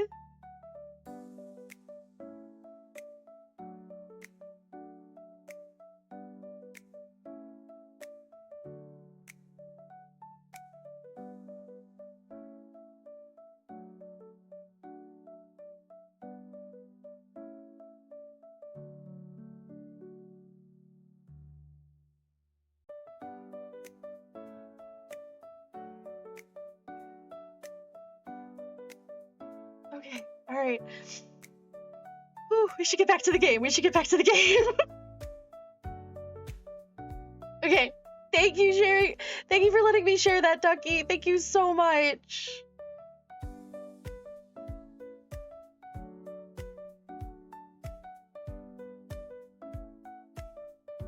Wait, she heads towards you looking as friendly as always. Hey, Princess. You got here right on time. As you can see, we're a little slow today. Tuesdays and Thursdays are always like this, but that makes it the perfect time to clean. I pulled up a list of tasks on the laptop in the staff room. Go pick one and get started on it. Part of you naturally wants to talk back at people who give you orders, but you refrain from doing so. For one, this job actually seems pretty chill. Nothing you have been asked to do seems unreasonable. Also, something about Cassandra makes you actually enjoy getting bossed around by her. Some explicit scenes with her in a powerful position over you run through your brain, but you ignore those thoughts before you get too worked up. God damn, we are just inherently thirsty as a main character.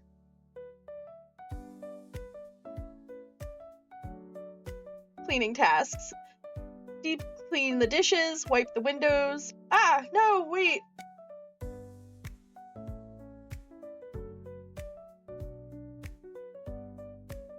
Well, that went too quickly. Ooh, I didn't even hit anything.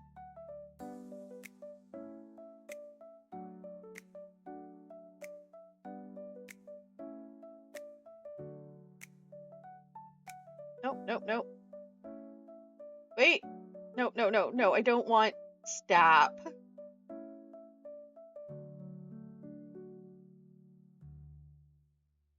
I'm gonna turn on text speed.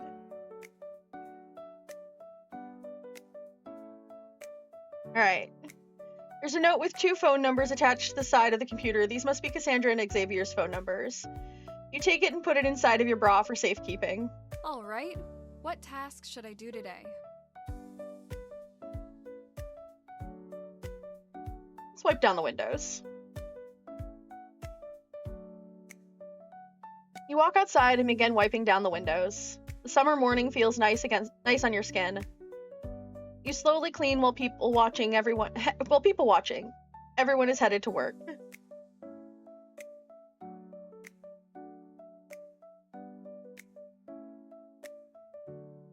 Sorry I had to make Ethan a bottle quick, but you're welcome. I'm planning posters, clothing, apparel, and I'm going to see if we can start doing phone cases. Oh my god! Okay, well, if you do phone cases, make sure that it can have a Galaxy S22 so that I can have it as a phone case, because that's what I've got currently. Or I guess an iPad? No. That's my streaming iPhone. I only use it for streaming. I don't really take it anywhere else, and I want this to be seen.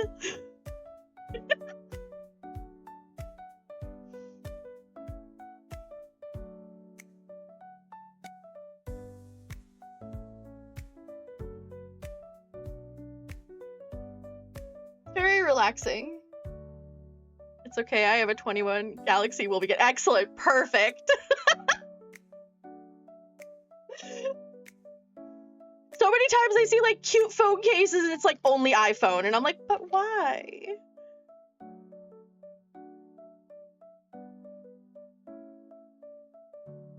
It's very relaxing. You're glad you picked this over washing dishes.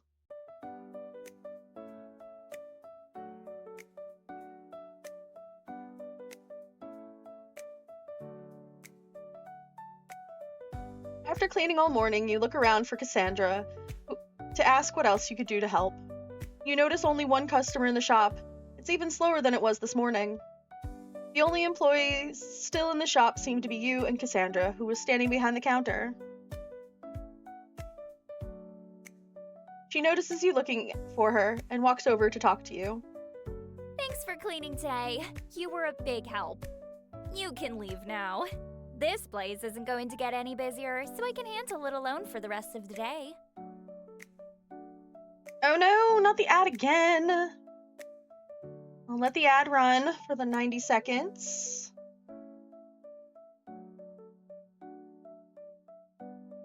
So far I am having fun with this game. It's really fun. The characters are really engaging. The storyline certainly is engaging. It's a little slower now, which I appreciate after such an intense beginning.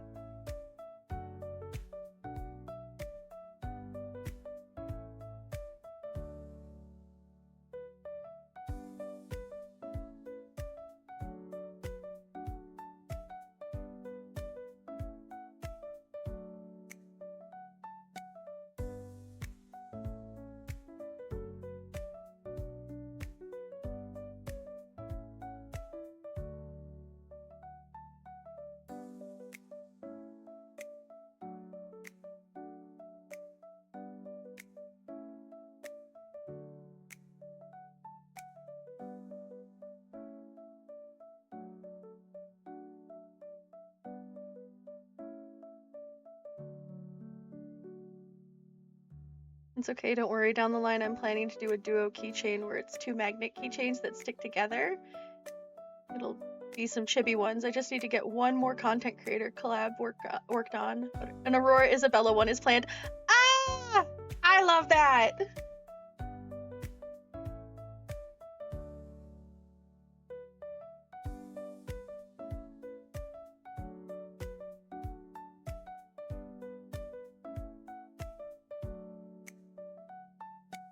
I love that so much.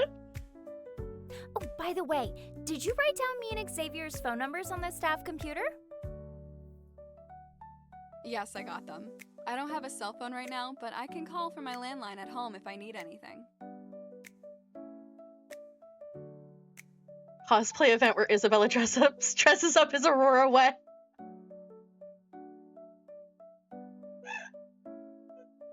Okay, but that would be adorable.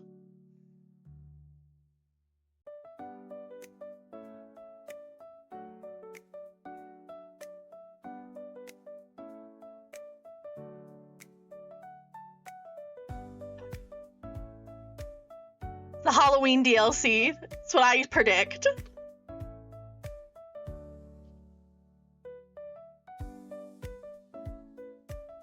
MC convinces the girls to dress up as his favorite VTubers.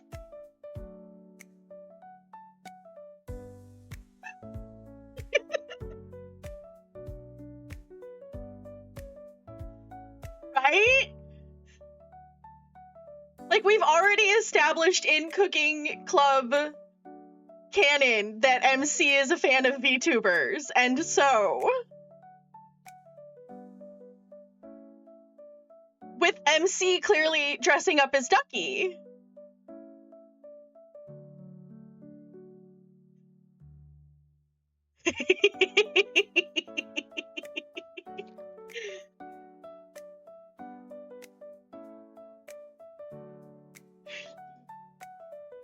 Sounds good. Don't be afraid to give us a ring if you want to hang out. We are a tight-knit family here at Coffee. We have another busy day tomorrow, though, so be here and ready to go by 7. Don't worry, Cassandra. I won't disappoint you.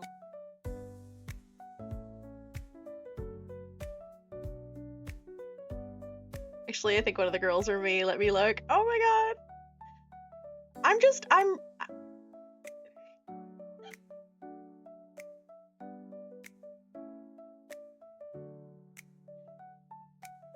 You give Cassandra a confident-looking grin and a thumbs up, which seems to amuse her. Her eyes sparkle as she lets out a laugh at your corny response.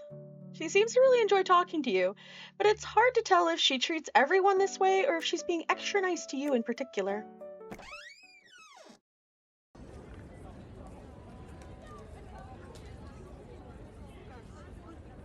As you walk home, you observe the hustle and bustle of the city. Everyone seems to be heading out to grab lunch and then return to their desk job. It's a really weird feeling to already be done with work at this point in the day. Suddenly you realize something. Why are you heading home? The more you think about it, sitting in your apartment alone doesn't seem all that appealing. All you're going to do is think about taking pills and eat the little amount of food in your fridge. Maybe it would be better if you to do something fun around town. You try and think of a fun activity you can do that doesn't cost money. Go to the park.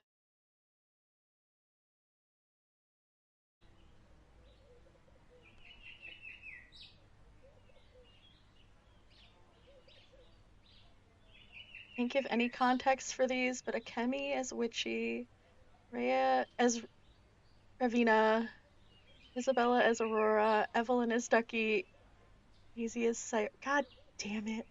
God damn it. Daisy, no!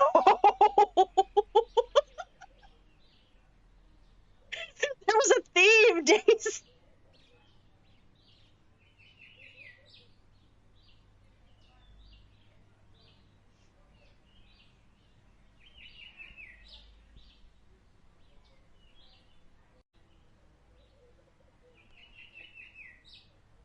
Daisy one is a canon event. Okay, but here's the thing. We have confirmed that in the Cooking Club universe, the Literature Club exists.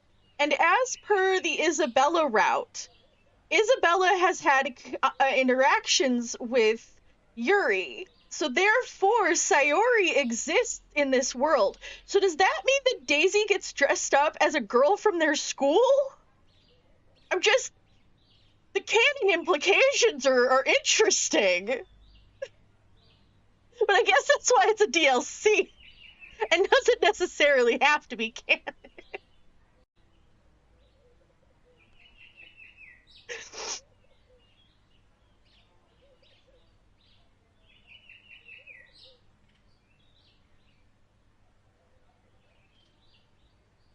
It makes sense.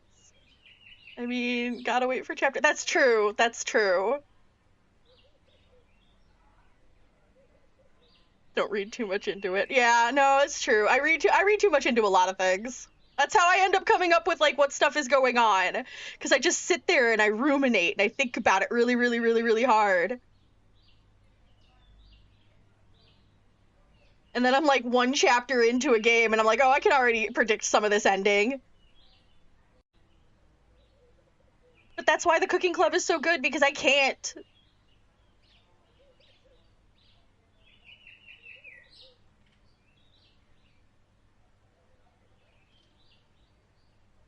Please read my future in my palm. You know, of all the...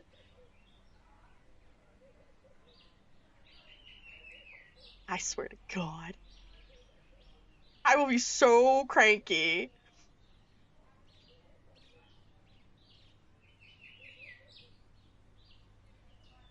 You know, of all the fortune telling and future reading type things, palm reading was never one of my things. I'm more of a tarot person.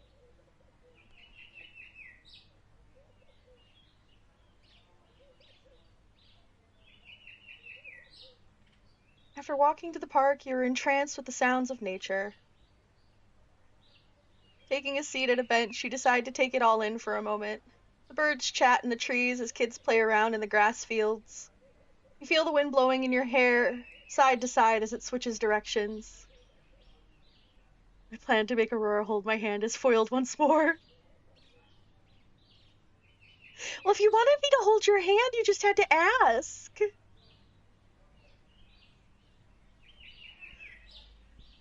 Silly.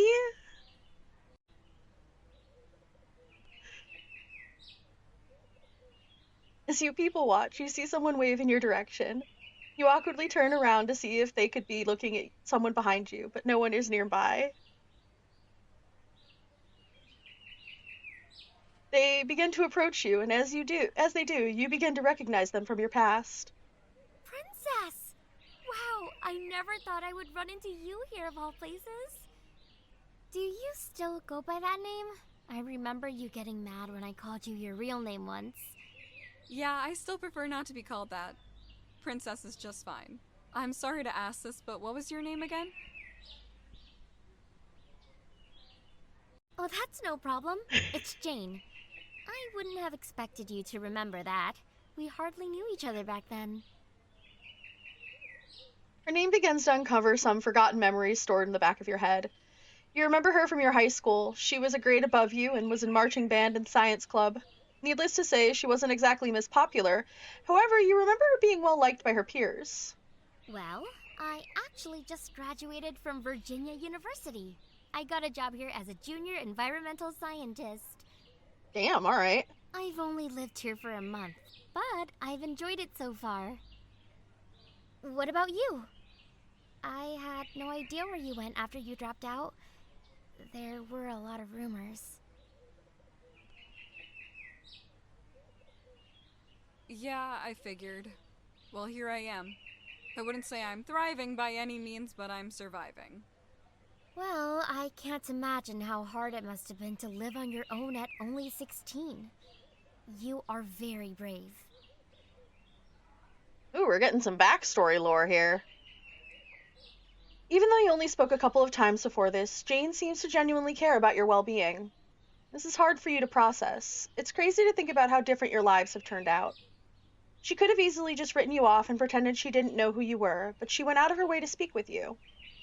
The other shocking thing is the way her appearance has changed. She was always cute. However, you notice two important things that have developed significantly in the past 5 years. This MC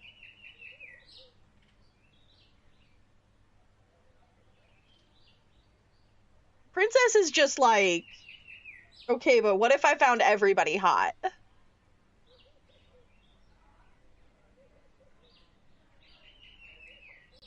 And like, valid. I'm not saying that this is a bad thing.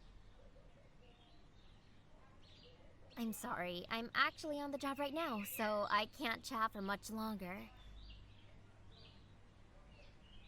Could you write your number down for me? I'll try and call you so we can find a day to get properly reacquainted. Gotta love it when MC is almost as thirsty as Aurora. Hey! Hey! We know, but hey!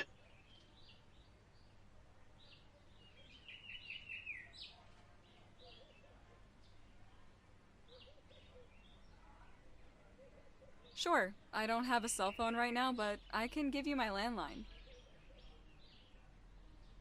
Jane pulls out a small journal and writes your number down. You notice how organized with tabs and it's organized with tabs and color coded. It suits her personality. Her handwriting is very elegant and legible. It looks more like the writing of an author rather than a scientist. Thanks, Princess. I hope we can hang out soon.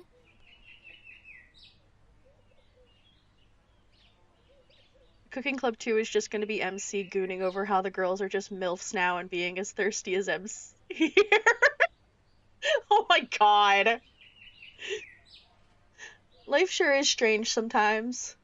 You sit and enjoy the park for a while longer until heading back to your apartment.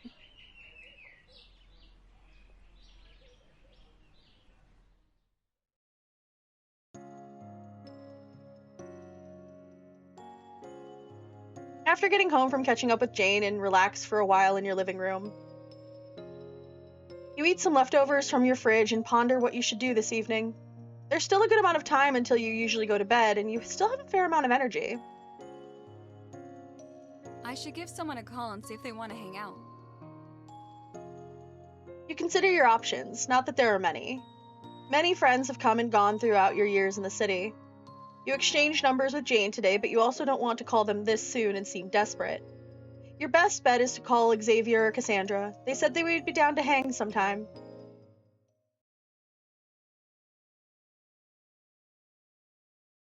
I'm gonna go with Cassandra.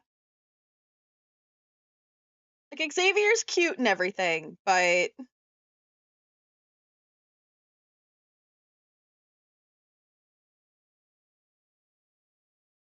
Look, if anybody's heard me go on about anything, and let's just make this a 3... I understand you still don't trust her, but, like...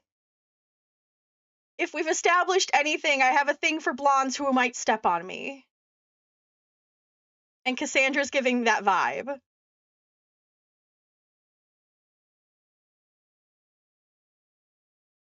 I have a thing for girls who might step on me. Let's just be real here. They don't have to be blonde.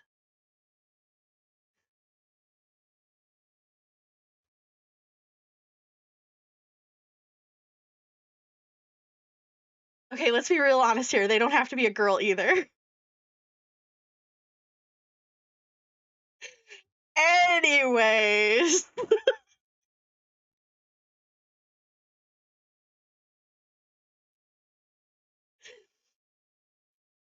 Okay, it's like chapter 3. We're back to stepping up.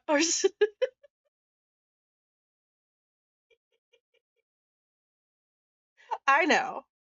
That's true. After thinking it over, you decide to give Cassandra a call. You remember her number from the note in the coffee shop's laptop. It somehow stuck around in your memory, perhaps for a reason, or because we stuck the note in our bra. Hey, Cassandra, this is Princess. So remember when you said I could call you to hang out? Yeah, of course I do. I'm so glad you finally did.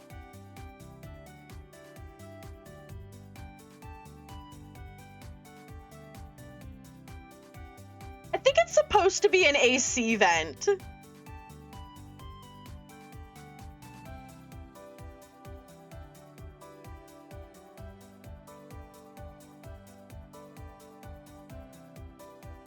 You said the frame of the cooking club was weird. Look at the computer fan. I'm not saying this isn't not weird.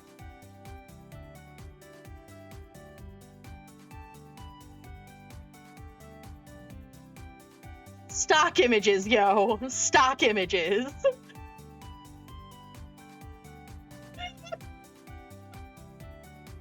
Oh, I don't think you were here earlier, Ducky.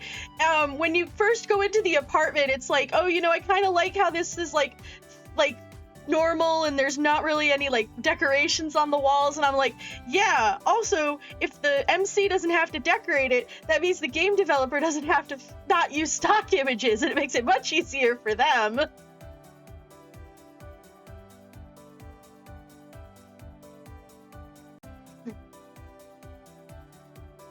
Let's go for a moment. Wife wants me to make bread. Ooh, enjoy bread making. Nice. I'm actually headed to the West Side Bowling Alley. Do you want to meet me there? Bowling, yes. Yeah, sure. That's actually pretty close to where I live. I love bowling. That works great then. I'll be there in around 20.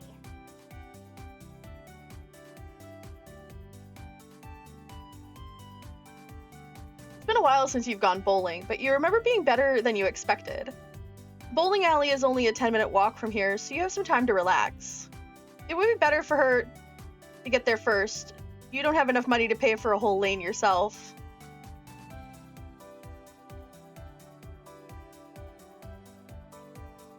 After relaxing for a bit and getting ready, you head out to the West Side Bowling Alley.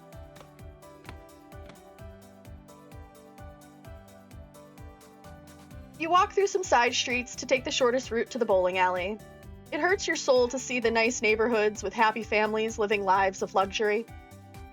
A luxury you likely would never be able to afford.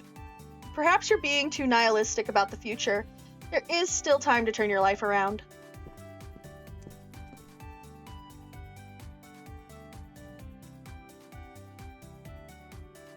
After a short walk, you arrive in the historic district.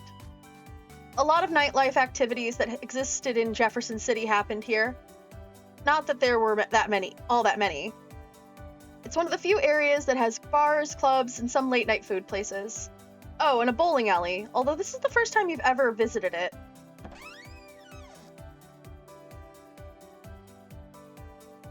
After walking inside, you rent some shoes and then spot Cassandra already at one of the lanes. It seems she's a little anxious just waiting around for someone all by herself. Understandable enough, there are some scary-looking dudes around here. After you rent shoes, she sees you and waves from a distance as you walk towards her. Hey, Princess! I'm so glad you could come. Are you ready to bowl? Yeah, of course. It's been a while since I've done this, though, so don't judge me if I suck. I could give you some pointers if you want. I really love bowling, and have been doing it my whole life. We should get started. We only have this lane for an hour, and I want to try to get 2 games in.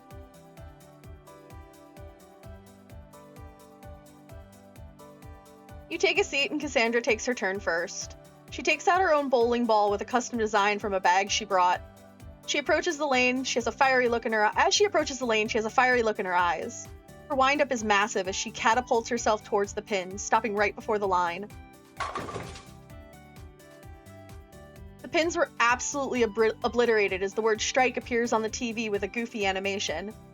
You've never seen anyone throw a bowling ball with such force. She is truly a gifted bowler. All right. Your turn, Princess.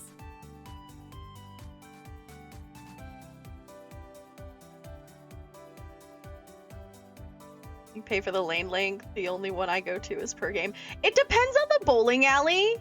Some places are for how long you have it. Some places are per game. Yeah. It all depends. You stand up and pick a random bowling ball that fits your hand well enough. After getting into position, you try and think of what your strategy will be. Throw it as hard as you can, focus on accuracy.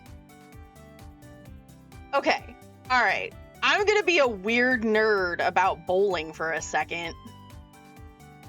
Focusing on accuracy is definitely a way to go, because at least if you're focusing on accuracy, you know you're probably not going to go into the gutter. If you're focusing on trying to at least keep it straight, but you're not necessarily going to get the power you want behind it to knock down all the pins. If you're throwing as hard as you can, you will probably knock down more pins than you expected, but you could also throw it straight into the gutter because you're not focusing too much on accuracy and you're just letting it swing wildly. So they both have their merits on which one could work better. I would technically pick a choice of like a balance between the two, you know, throwing with enough power and focusing on your accuracy, but that's personally just me. If I have to choose one, however, I'm going to focus on accuracy. I'm not necessarily looking to win, but I don't want to look like an idiot either.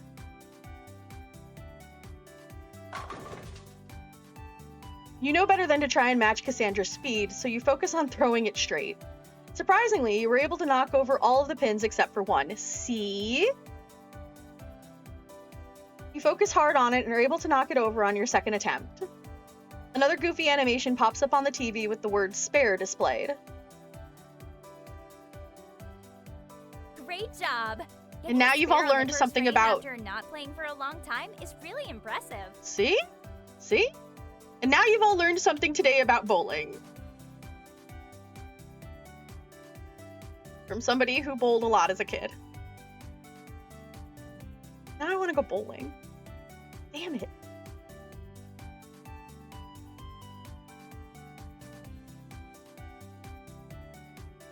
Even though she has completely outclassed you, she was still very impressed by your skills. You don't get the sense that she's joking. It seems she genuinely is rooting for you.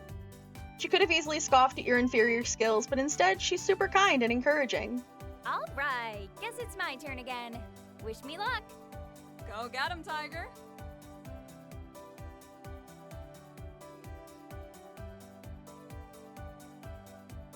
You continue to bowl for the next hour and had a lot of fun together. The whole bowling alley begins to watch as Cassandra bowls strike after strike.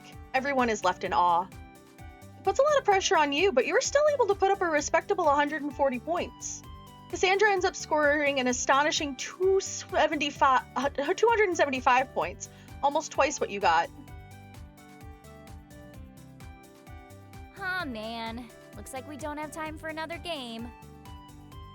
That's fine, actually.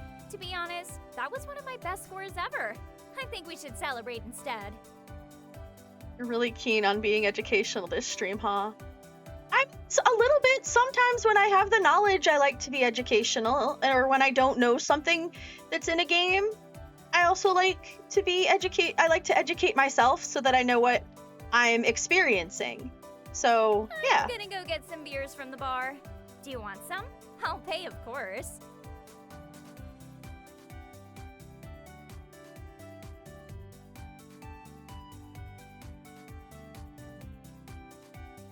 Thank you. I am adorable. Our boss knows we have to work tomorrow.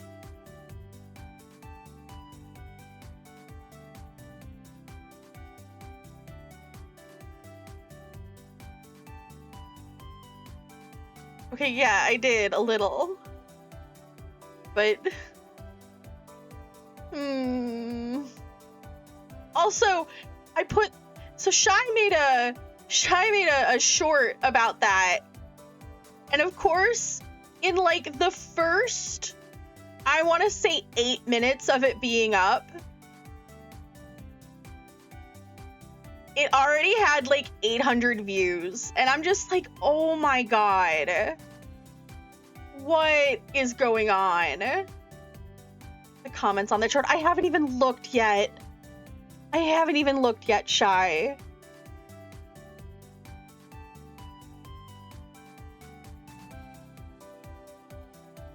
Cassandra flashes an approving smile at you and then heads towards the bar.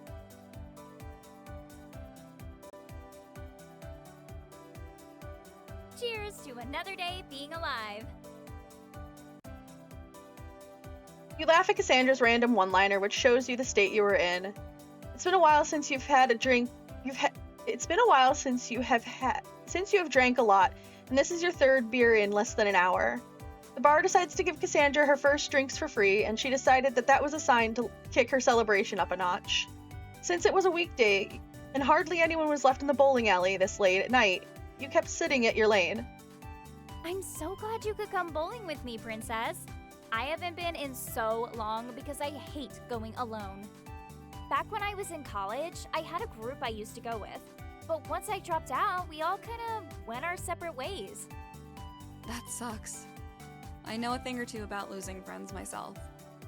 Sometimes people are only meant to be in your life for a short time. At least that's the mentality I have. That's true. It's just so hard to make friends as an adult. And it's even harder to maintain those friendships. Let's treasure our friendship while it lasts, okay? I want to make the most of it. Cassandra raises her glass and then takes a massive gulp of beer, nearly finishing it in one go. Damn, girly. Her drinking skills are almost as impressive as her bowling skills. You try your best to keep up. Cassandra's from the Midwest. Cassandra is giving Midwest Wisconsin girly.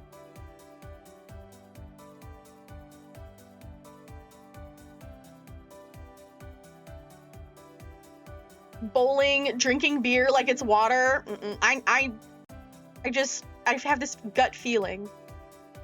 You and Cassandra continue drinking at the bowling alley late into the night. Time flies as you have so much fun. Eventually, you stumble back home to your apartment. Waking up for work tomorrow is going to be a struggle, but it was worth it. Cassandra seems like a kind and genuine friend. This isn't something that comes around often, especially for you. Oh, okay. Any sort of inebriation causes our numbness to go up.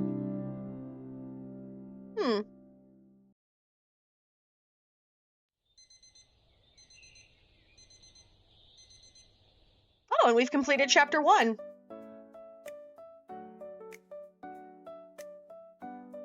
You wake up bright and early at 6 a.m. No need to dilly-dally. You decide to get ready and head to work.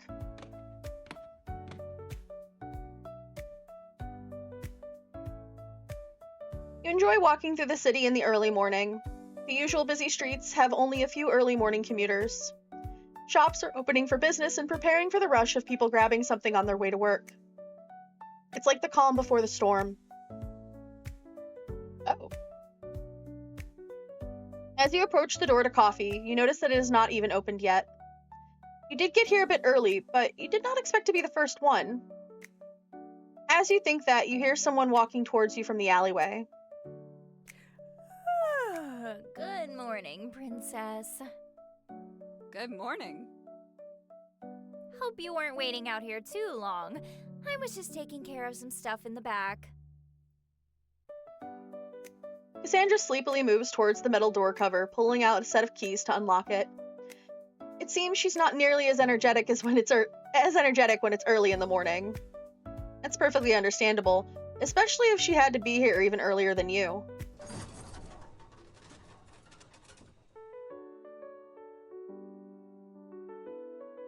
You enter the shop and are surprised to see everything set up already. Cassandra must work hard to be able to do all the opening tasks by herself. We're going to start getting a lot of customers soon, so you should get on the register. Oh, alright, well, ad is happening and then we'll start our workday.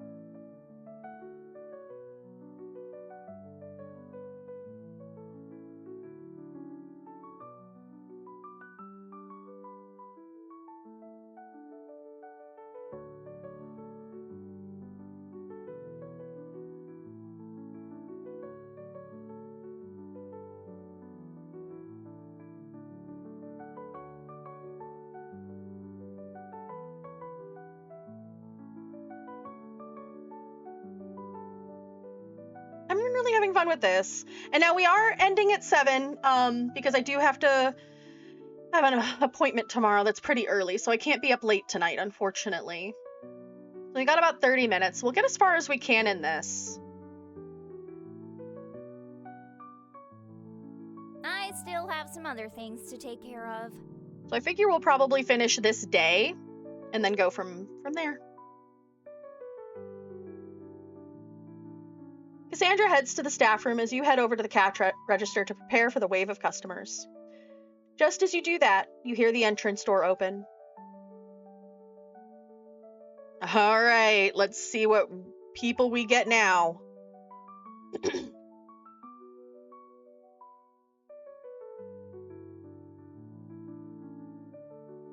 Cannot wait for this. This is like, the story is a really good like thing that I'm enjoying, but I like this side game of dealing with difficult customers. Welcome to coffee. Can I get a name for the order? The name's Martha. Not that you would care. Okay, all right, Martha. Let me see what you got. I don't usually trust any coffee outside of my usual shops in the Bronx. Oh, okay, all right. Well, you can take a look at the menu. I am here if you have any questions. Martha looks very irritated as she glances over the menu momentarily. I don't like any of this bullcrap. Just get me a coffee, New York style.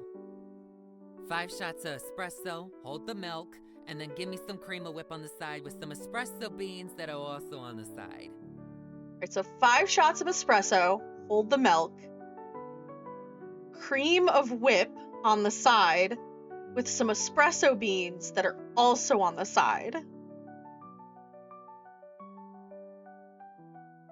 No, the goth emo baddie that's in front of us is the MC. That's our main character, y'all. That's Princess.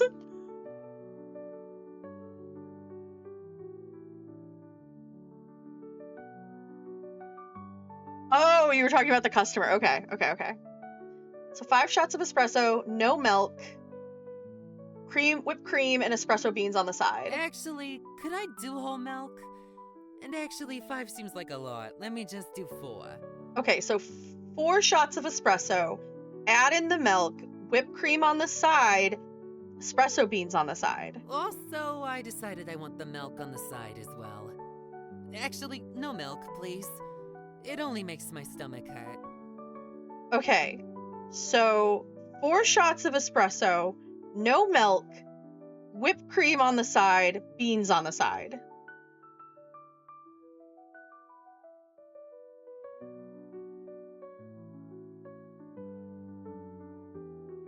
Cream of whip and espresso beans.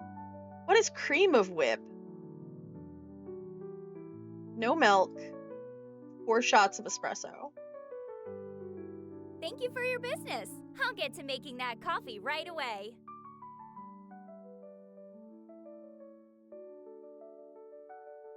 Begin to help out the other customers in line as Cassandra creates the complicated order from Martha. After Cassandra finishes the order, they give it to you and call out the order number. Okay, yes, cream of whip is what they called it. But there was the option for whipped cream and espresso beans and cream of whip and espresso beans. So I went with cream of whip because that's what they called it specifically in the text.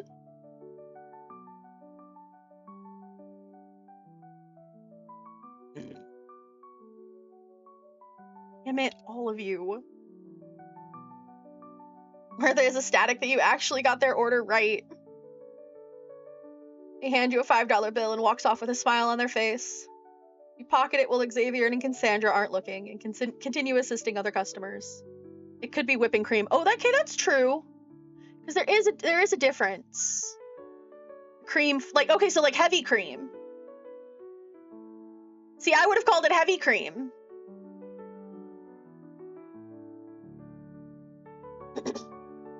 That might just be like a colloquialism.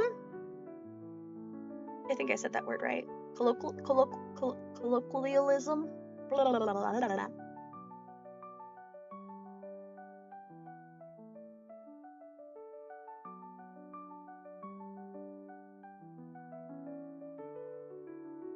A difficult-looking customer approaches. Welcome to coffee. Can I get a name for the order? I require an undiscovered coffee that I couldn't find at my usual coffee shop. Just says possum customer. No L in the middle. Okay, fair. Right, an undiscovered coffee that I couldn't find at my usual coffee shop. They told me they would no longer serve possums. That's straight up discrimination. I agree with you, possum customer. My hope is that you shall be able to fulfill my fantasy. Okay, you went and made it weird. No, I'm trying to be nice to the possum. Possums are friends, not food.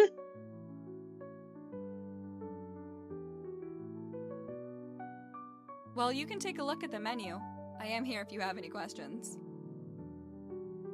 The customer is in a full body possum costume begins to laugh hysterically. Oh no, it's a person in a possum costume. I'm concerned. You aren't really sure how to react, so you just kind of wait for them to stop. What I require could never be present on any menu in the world. Ah, we call those furries, right? The name of my order is the Mystical Possum Latte in a Cup of Magic. Mystical possum latte and a cup of magic. I look forward to your creation of my life's goal. Extreme die? It shouldn't have.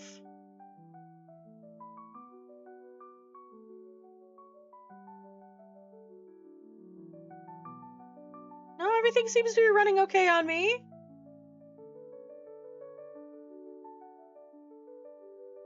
You can't help but think to yourself how vague of a goal that is. The only thing you remember about possums is that they actually require a high-protein diet. Perhaps you can use this knowledge to your advantage. Alright, time to write down that order. What should you put in the cup first? High-protein insects?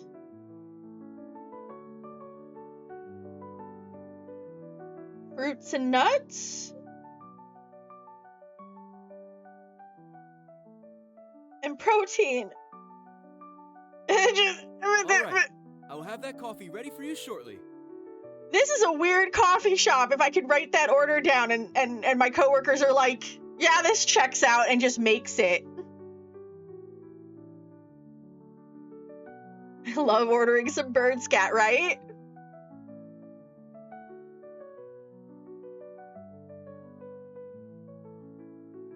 Awesome customer is ecstatic that you actually got their order right. They hand you a $5 bill and walk off with a smile on their face. You pocket it while Xavier and Cassandra aren't looking and continue assisting other customers. Okay. Okay.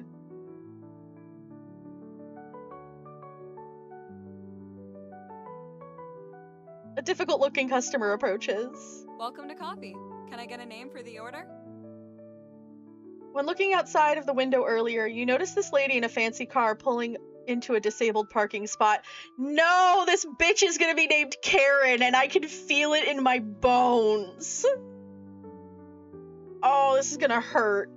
Her license plate said Chai Lady, and she walked into the shop in full workout clothes. I just got done with my 3-hour gym session. Can you please make Okay, her this name isn't quick? Karen. Oh god, is that Isabella's mom? I got... You give her a friendly smile, awaiting her order, and she returns it with a very unfriendly scowl.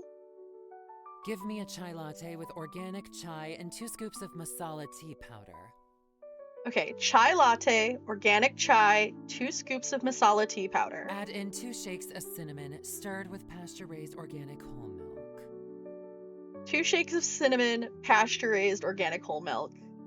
I also need it steamed, no foam, and it better be poured over the top, and not stirred.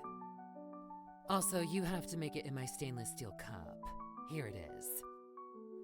I hate this bitch.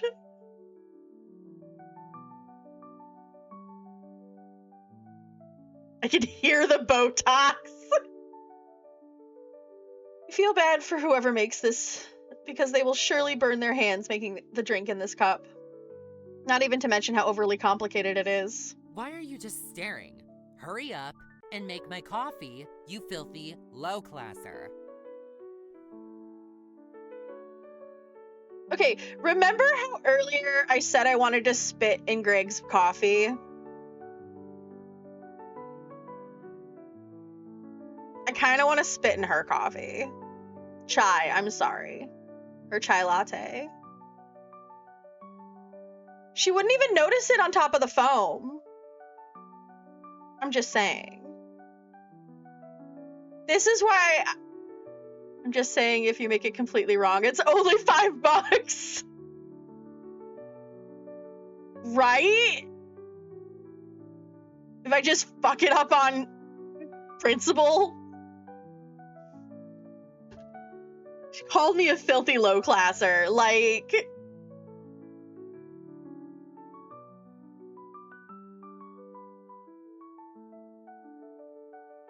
but also, like, I'm committed to not losing this job. I don't think I'll lose it, but...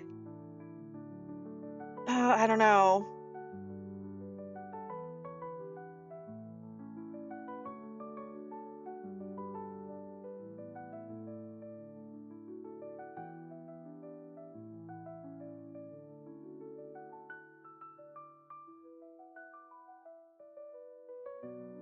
I think I got that right. Thank you for your business.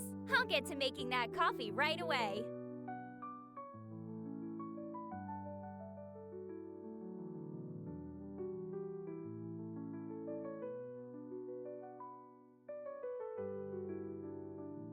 Oh, I got it wrong anyways. Oops. Chai Lady sees that you got their order wrong and begins to have a full-on mental breakdown. They ask for the manager, and you direct them to Cassandra, and they scream at her for a solid 10 minutes straight as she smiles and apologizes repeatedly. You pretend not to notice and continue assisting other customers.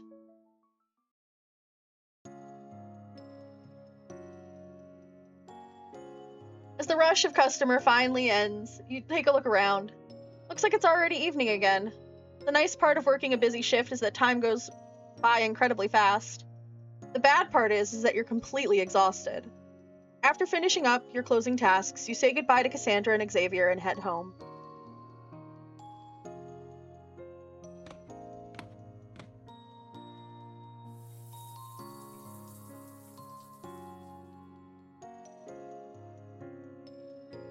After showering and eating dinner, you still have a bit of energy before going to sleep. Well, actually not really, but you will be damned if you go an entire day without doing anything for yourself. This forces you to will the energy into existence. Your skincare routine. My skin is feeling super dry right now. I should do my skincare That's what I do. routine. Like, when I'm like, oh, I don't want to go to bed yet, but I would like to do something for myself before bed, I am always doing my skincare. I have all my little masks and my fancy face washes, and like I'll just sit and lay in bed as my cat watches me with like the sheet mask on. It's good shit. It's good stuff. Listen to a podcast.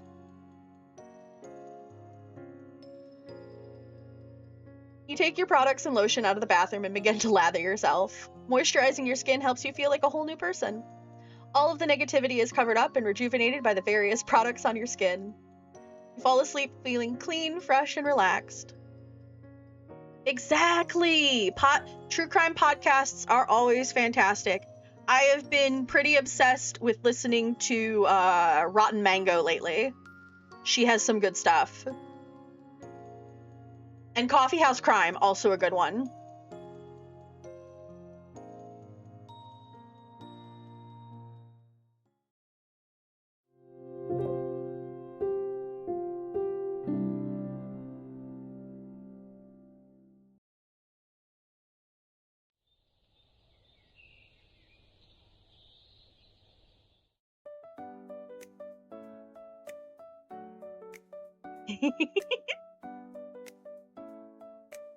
You wake up around 8 a.m. Luckily, your shift doesn't start as early today.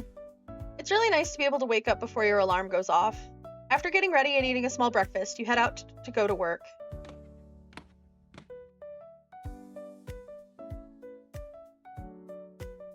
You walk quickly through downtown and arrive at the coffee shop. It's hard to tell whether the shop is open or not because of how little people are inside. Xavier looks like he's dying of boredom standing behind the register. You decide to head inside before he notices you staring at him.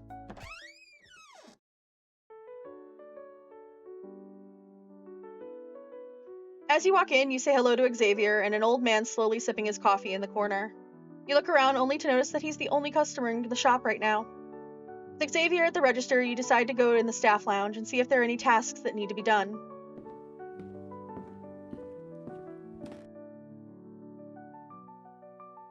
Looks like Cassandra is taking an early break, probably because of how little there is to do right now. You can't tell if she's sleep deprived or just a very sleepy person in general. Even though her eyes are open, you can tell that her mind is elsewhere, especially because she hasn't noticed you at all. You decide to quietly walk over to the computer and see what tasks are available. Mop the floor and check the inventory. You sneak out of the staff lounge just in case Cassandra's alarm goes off and she wakes up. It would be bad if she thought you were watching her sleep. Alright, what tasks should I do today? Well, if it's me, I'm checking the inventory because checking the inventory means I get to be in back where nobody is watching me and I get to chill. That's what I would do. You pick up the checklist from the supply closet and begin inventorying all the supplies behind the coffee bar. Even though this seems like an easy task, you quickly realize it would be much tougher than you expected. You have to count so many things. Cups, espresso, coffee beans, syrups. The amount of supplies needed to run a coffee shop is truly astounding.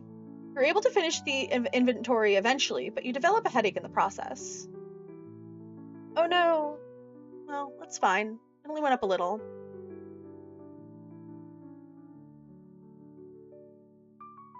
After completing your cleaning task, you decide to take your lunch break. You ate some leftover pastries, which were close to expiring, and went on a walk around the block. This seems like a good habit to get into. It helps you digest your food and get out of the coffee shop for a little bit. However, your break is nearly over. Time to return to your post.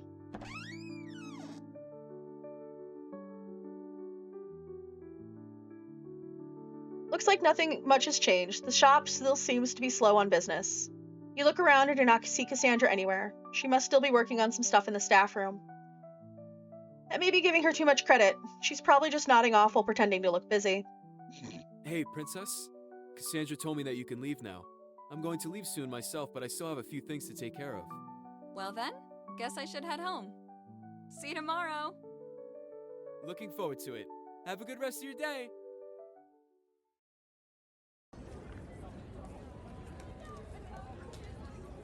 You begin to walk towards the direction of your apartment. However, you begin to have second thoughts, much like the last time you got out of work early.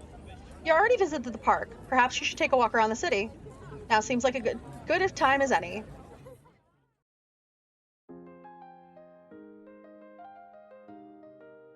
After walking around town for a while, you wander up to an upscaled convenience store. Usually you like to grab a snack and sit at the table and people watch through the large windows. Today you just kind of wandered in here on a whim. You already ate some leftover pastries at the coffee shop.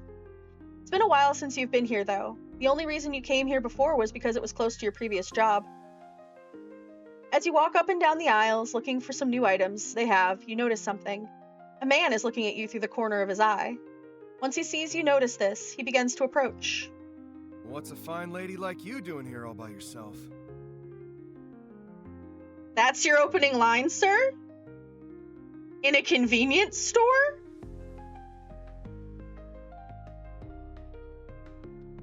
Alright, I'll bite. Aurora, what do you think of the nickname Princess? I don't dislike it. I feel like it has its places.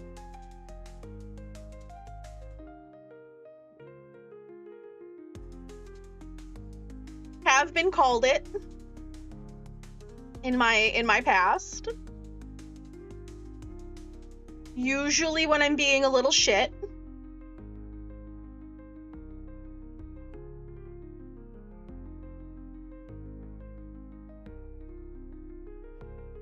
Look,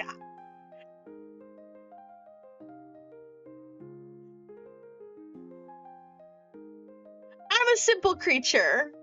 I am a simple creature. And he's got glasses and white hair and I like a guy with glasses. Glasses are a weakness. I like anybody with glasses. Glasses in general are a weakness. So I'd at least be like, okay.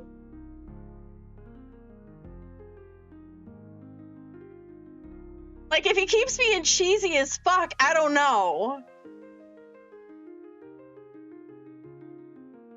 First of all, that has got to be one of the worst pickup lines I have ever heard. Princess kind of agrees with me. That was your line, but... Second of all, I'm shopping for groceries. Is that really so strange to do alone? Okay, you got me. That was a super lame line. I just couldn't think of anything better to say. At least he's self-aware. He's got that going for him. The name's Felix. Let's just start this conversation over again and pretend I wasn't being a creep. Your harsh words didn't even seem to faze him in the slightest. He can't help but be impressed. Most men throw up the white flag and retreat immediately when you extend your claws. Metaphorically, of course.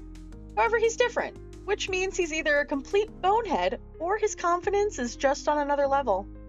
Probably a mix of both of those things. Okay, I guess I'll give you one redo. Try asking a more normal question this time. Okay, what is your name? How long have you been in the city? People call me Princess.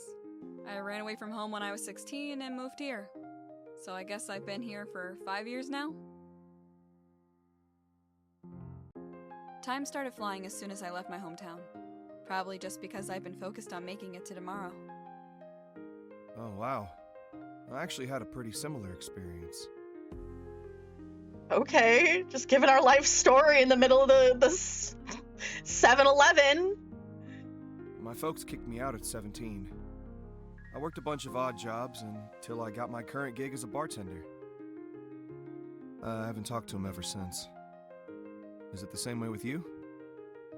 My dad tries to get in touch with me every now and then, but it's never for anything good. I was never really close with my family anyway.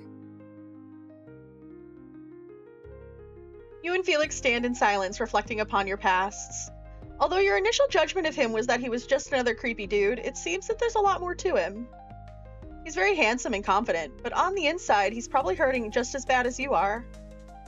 Sorry if I made it weird again. I have a habit of doing that, if you couldn't tell. If you give me your number, I can give you a call to hang out sometime. Third time's the charm, they say. I just need one more chance, and I promise to be as normal as possible. Well, I don't usually do this, but you seem innocent enough. Fine. I'll write my number down. Don't text me, though. It's a landline. I don't have a cell phone right now. Felix writes his number down on a receipt and gives it to you. He then hands you his cell phone so you can create a contact for yourself. You aren't sure if you fully trust him yet, though. We're gonna put in our real number. You decide not to put a fake number in.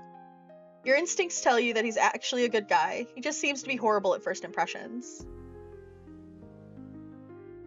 Trauma dumping from the first question. I'll give you another redo, too.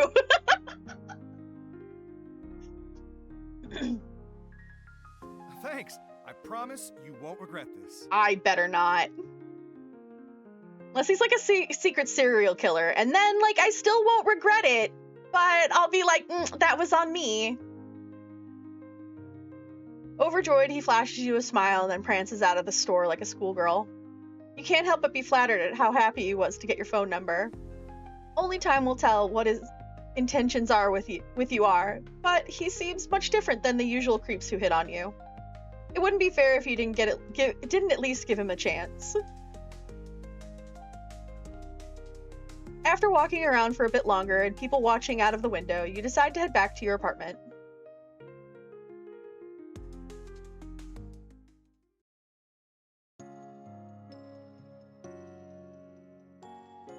After getting home from catching up with Felix and relaxing for a while, After getting home from catching up with Felix and relax for a while in your living room, you heat up some leftovers from your freezer and ponder what you should do this evening.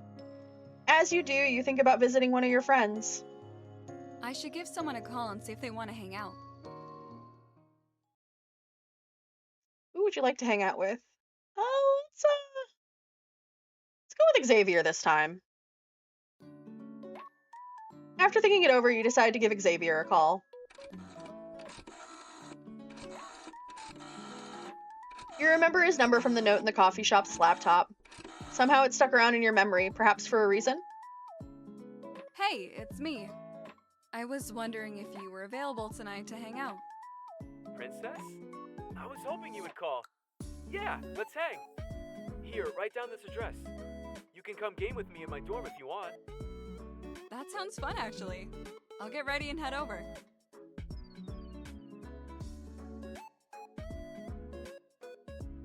You find a pencil and paper and write down the address of his dorm building. Next, you find your trusty map of the city and sketch out your route. You can't help but wonder if someone will invent something in the future to make this process far easier. Probably not. Directions are complicated as fuck. Please remember that this game takes place in 2004. So that's why it's like this.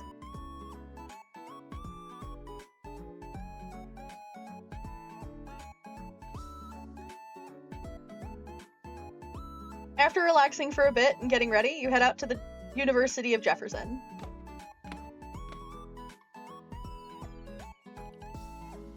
The fresh night sky is surprisingly cheerful as compared to the darkness of the late night.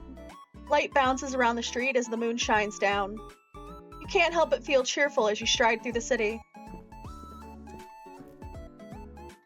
I like you enough to give you my number, but I hope you're not a serial killer, or else I'll like you more, Aurora, most likely. I mean, yeah. Maybe. I've just been reading a lot of dark romance lately. I can't help it.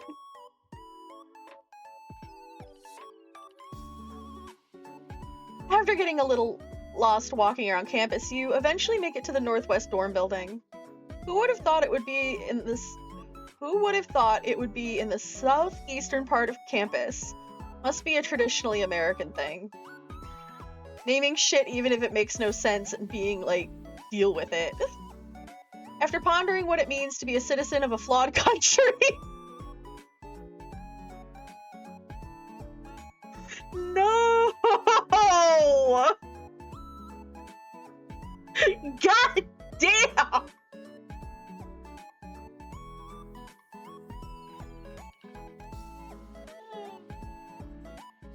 You head inside the main dorm building. Hey, this dorm is actually really clean. We still use imperial measurements. It's true, we do.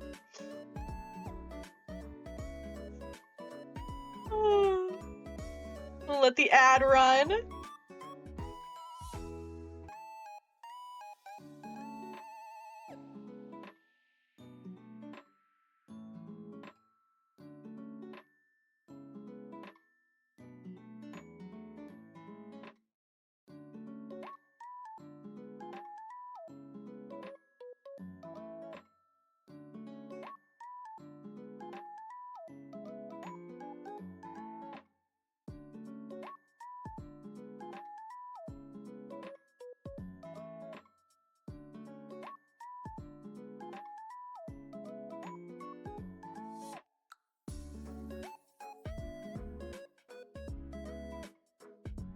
Yay! I'm having a good time with this. We're probably gonna, because we do have to end soon here, I'm gonna finish up the time with this love interest. And then we'll be ending for the night. I think that's the plan.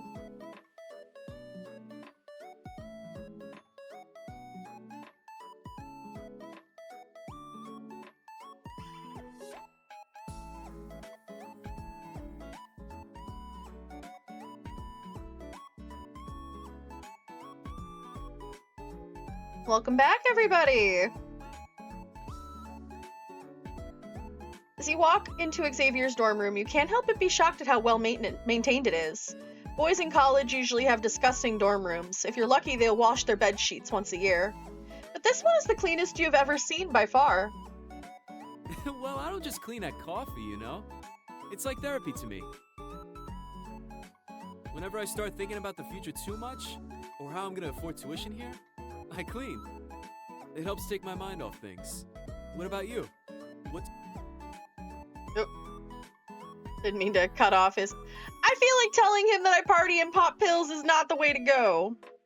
Did you say that you have a Galaxy 22? I think I do. Yeah, I'm gonna double check and make sure that this is a 22. Because all of a sudden I'm like, I don't know.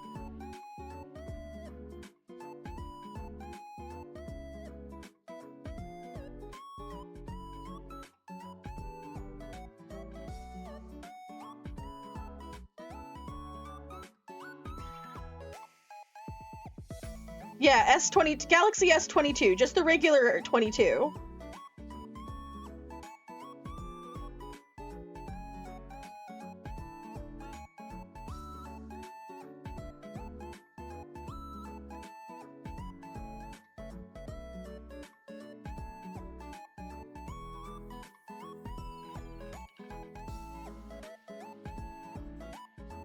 What do you usually read? Mostly just romance. I'm not like other girls. Oh my. I've never met a girl who likes reading romance before. You truly are one of a kind. What do you mean you've never met a girl that likes reading romance? What the What? Okay. So, do you want to try out this new retro game system I got? I found it in my childhood bedroom while I was home over summer. You nod enthusiastically to show you want to try it out. He gets the message and begins to set up the game. Alright, this game is called Super Landlord Simulator. I will be the landlord and you could be the property manager. The title screen shows an apartment complex that looks really run down. It's called University Heights. It looks like these are student apartments. The property manager character looks like he has a large magnifying glass and is searching through the apartment very intently, looking for fees he can charge the tenants. The landlord is sitting in his office, rubbing his hands and laughing evilly. Wow, that is shockingly realistic. How do I play? We're gonna teach you about sarcasm tomorrow, or perhaps the more accurate statement is that he's never met a girl who will admit to reading romance. Okay, fair. Look, I'm bad at sarcasm. If you guys haven't noticed, I'm bad at sarcasm. I'm good at a lot of things. It's just sarcasm goes right over my head.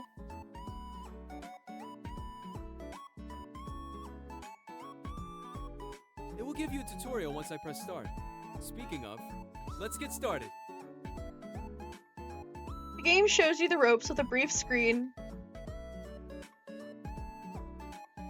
that shows the controls and then thrusts you right into the game. You struggle to pick it up at first, but eventually you get the hang of things. Retro games are really unforgiving towards new players. That's true. You reached a critical point in the game. Some college kids have just moved out, and they were all out-of-state students, so they're long gone, and cannot physically confront you. They did a great job of cleaning everything and moving out while following all the rules. However, you notice that the sink that was leaking when they moved in is still leaking. What should you do? Charge them an extra $1,000 to fix it. Leave it for the next tenant.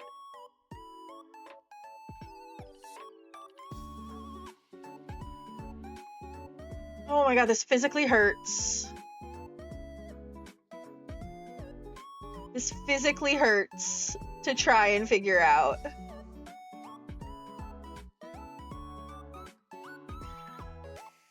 Oh goodness.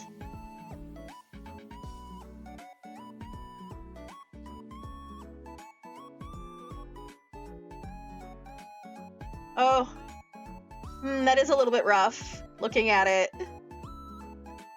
But it's cute. But you miss a lot of the image.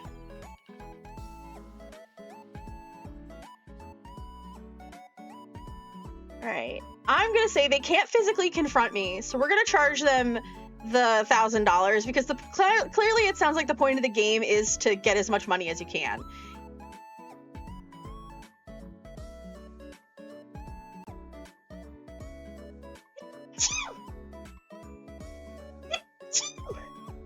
Nah.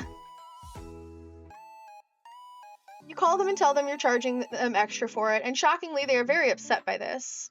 Thank you. They threaten to sue you, but luckily they're college kids, so they are definitely too broke to afford to do that. Xavier already double-checked to make sure none of their parents are lawyers. Oh, yes, Princess! We just got a huge score bonus from that. After playing for a while longer, you finally reach the end, and your score is displayed on the screen. Whoa, nice job! You did really well, especially considering it's your first time playing. Thank you. I'm glad that my sneezes are appreciated on stream. Once I figured out the basics, I started doing better. I used to be a big gamer in high school. Do you want to play again? Sure, why not?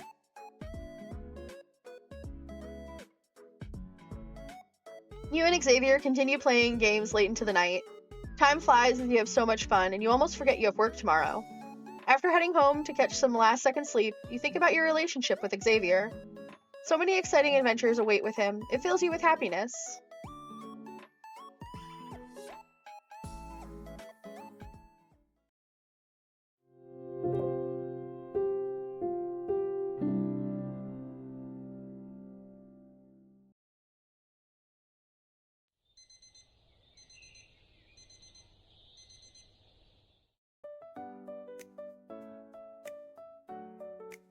You wake up bright and early at 6 a.m. Only one more workday until the weekend. Better not be late.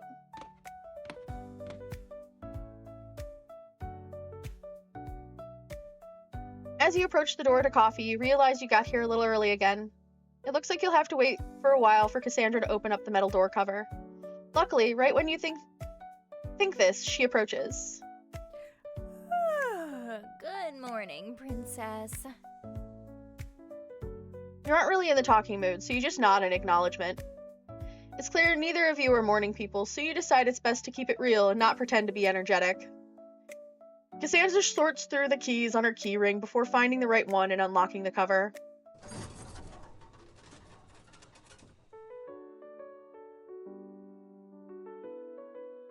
Looks like everything is set up once again, and you're surprised that this is something she has to do every day.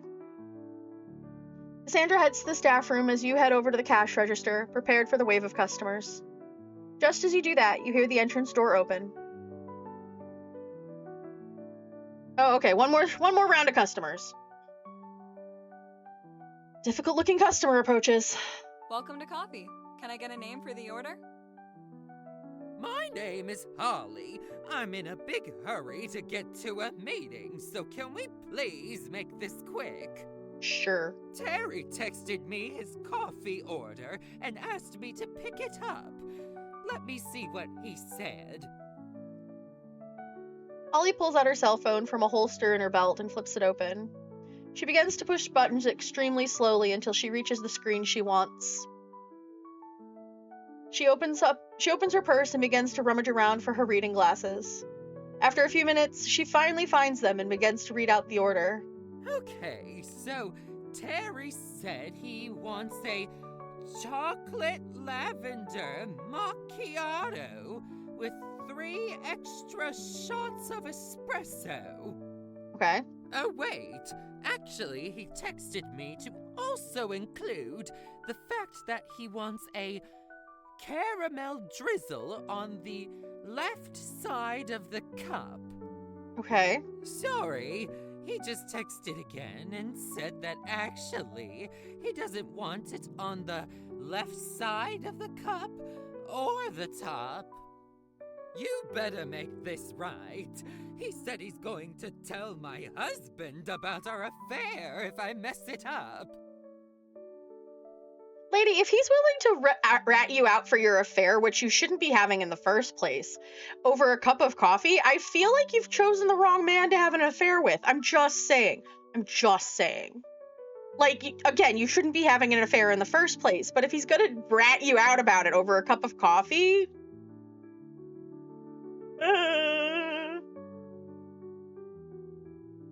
like...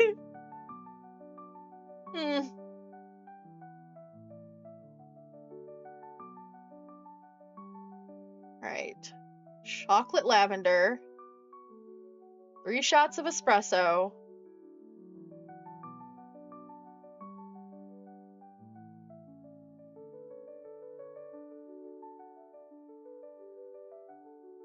I think that was All right. right. I'll have that coffee ready for you.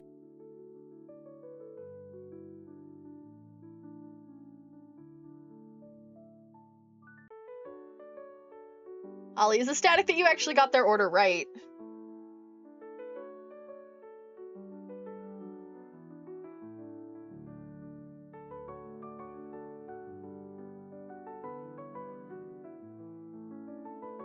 Welcome to coffee.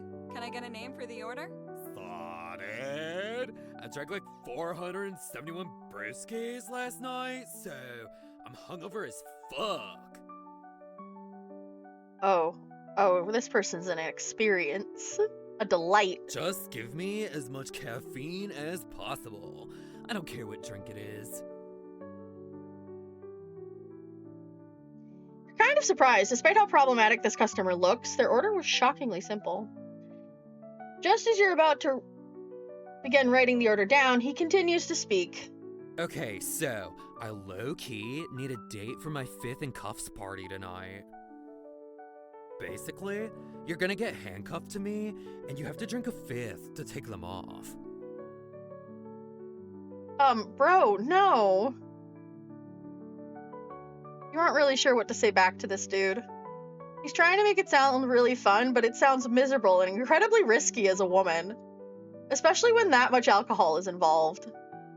You politely shake your head no, and he seems to get the message.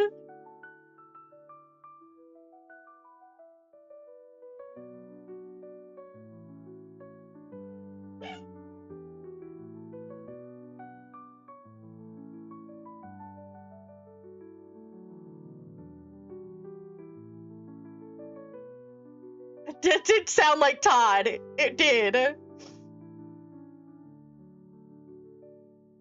You're missing out. But it's okay. I totally know like hella hotter chicks I could take. By the way, I have to call my dad real quick before I pay. I lost my wallet last night. Alright, time to write down the order. Red Eye is gonna have them. I think, yeah, a Red Eye should have the most caffeine. 'Cause he's hungover. And a Red Eye is espresso and Red Bull, last I checked.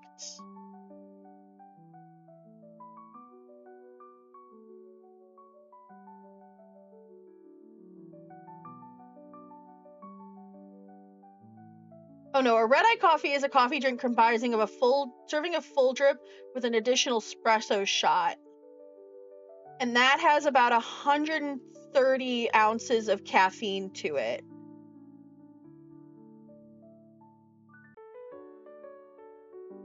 I think that's what I want to go.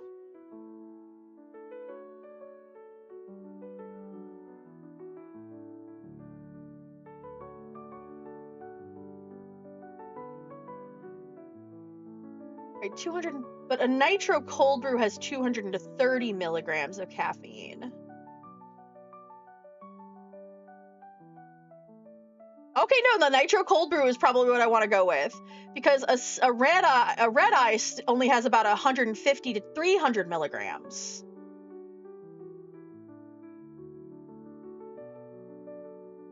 Extra large, let's go. How many extra shots of espresso? 3. We're fucking him up. Thank you for your business. I'll get to making We're that fucking coffee this right man up. away.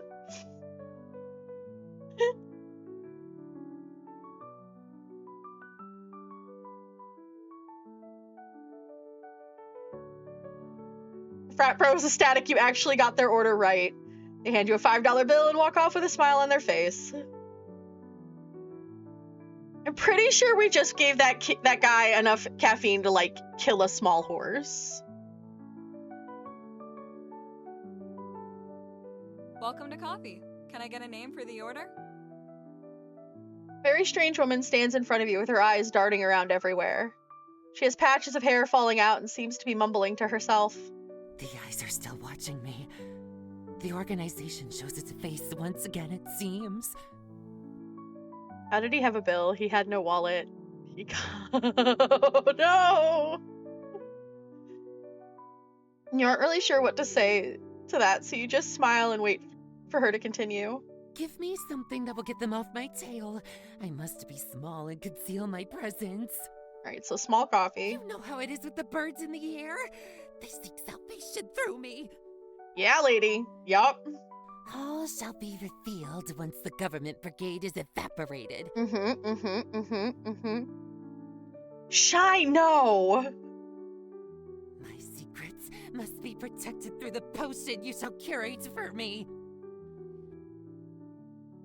We aren't even sure what was even ordered. It seems they were just spouting conspiracies the entire time.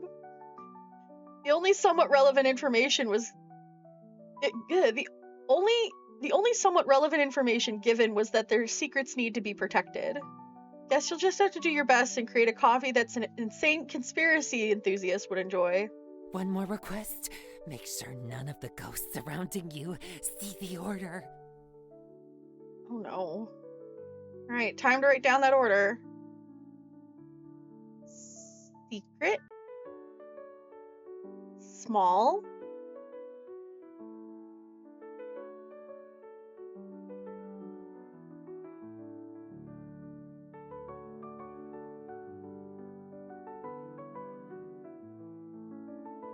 You are safe and protected. Alright, I will have that coffee ready for you shortly.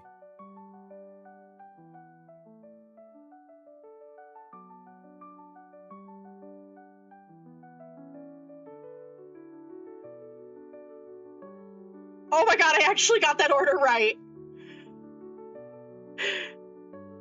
Strangely enough, they place a Numb X pill on the counter as a tip. You make sure to pocket it before anyone notices in order to avoid legal troubles. Yay! As the evening begins, the wave of customers slow down significantly. This happens a little early today as compared to the other busy days you've worked. It must be because it's Friday and the work week is ending. Cassandra lets you and Xavier go home an hour early, which is very kind of her.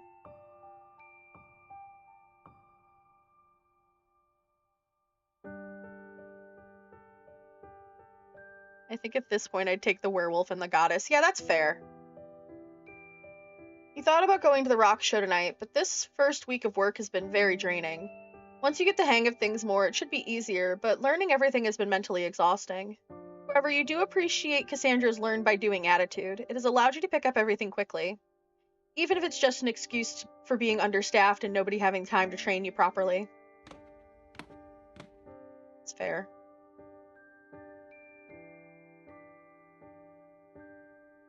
You take a seat on your couch chair and breathe a sigh of relief. The coffee shop is closed on the weekends. Cassandra explained it's because their main business comes from those working in the downtown offices. However, on the weekends, nobody has work, so the area isn't visited much. There isn't a lot to do in that part of town. This chair feels even more comfortable than usual after getting through the work week. You sit and relax, and you begin to think about how much you have changed in such a short time. Friday nights are usually when you go out to the clubs. You love to have a good time and dance to the music, but that wasn't the real reason you were there. The nightlife brought all of the drug dealers in town together. It was the best place to find Numb-X for cheap. If it wasn't for Samantha and her medicine, you would surely be popping pills right about now. You sort of miss the highs, but you're also glad to finally be able to prevent the cravings so you wouldn't dare relapse. As long as you see Samantha next week and keep up with the doses, you'll finally be free from the pills. It almost feels like you're a new person now, like you were reborn. How are we gonna fuck this up? As these thoughts circulate in your head, you start to feel yourself drift off to sleep. Okay, alright.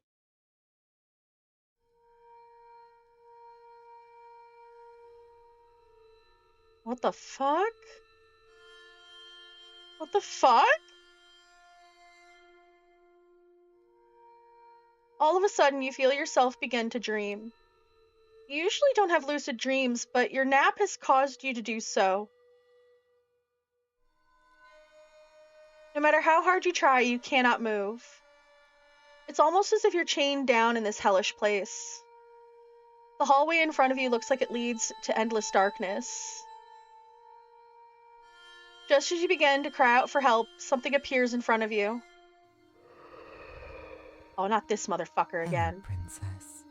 It's nice to finally see you again. You can call me Baghead.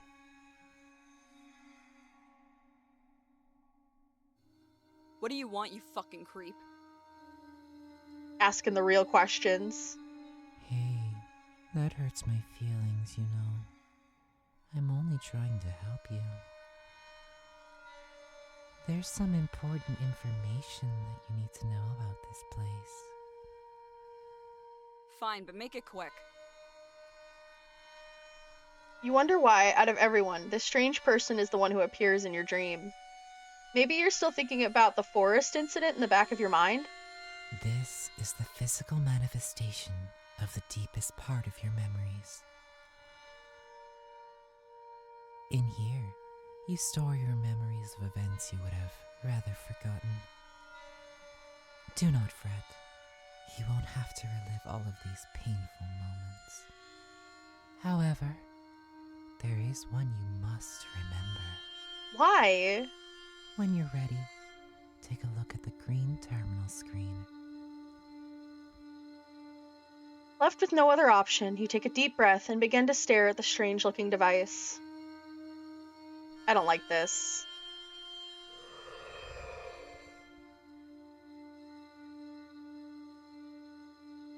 You appear to have been transported into a mysterious-looking forest. Although the colors are vivid and otherworldly, unlike you've ever seen, you can't shake the feeling that you've been here before. Your body floats through the forest like a spirit or ghost. You have no ability to move on your own. It seems you're floating on a predestined path. After looking around as you float through vegetation, your memory begins to return to you. This is the same forest you woke up in after getting drugged at the rock show. You realize this. As you realize this, you see something moving up ahead. You see shadowy figures carrying you through the forest. It feels strange to observe yourself from a third-person perspective, but not as strange as you would have thought. You're clearly unconscious, but your eyes remain open. This must be a result of the drug they gave you. It's almost like you were instantly paralyzed. The men move swiftly through the forest along a path that you didn't know existed. It's very likely that they were the ones who created this path, which means they've likely done this many times before. It all happened so fast. You don't usually accept pills from strangers, but your usual dealers weren't at this show. This left you with no choice, and you were fiending for Numex. Then, moments after taking it, you woke up in the forest late at night, alone, shivering from the rain. You still have no idea how you were able to witness these events. Perhaps you were conscious at some level. Perhaps this didn't even really happen. But deep down, your instincts tell you that you're witnessing the events of the past.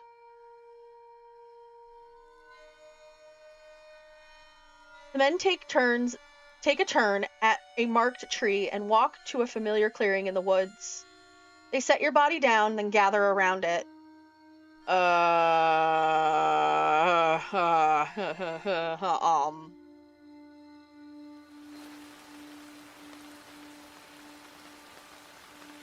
As they do this, it begins to rain. The vibrant colors of your dream wash away.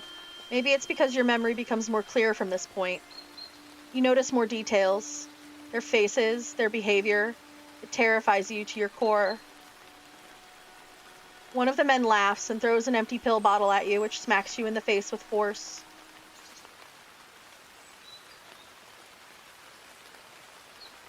You watch in horror as the men approach you.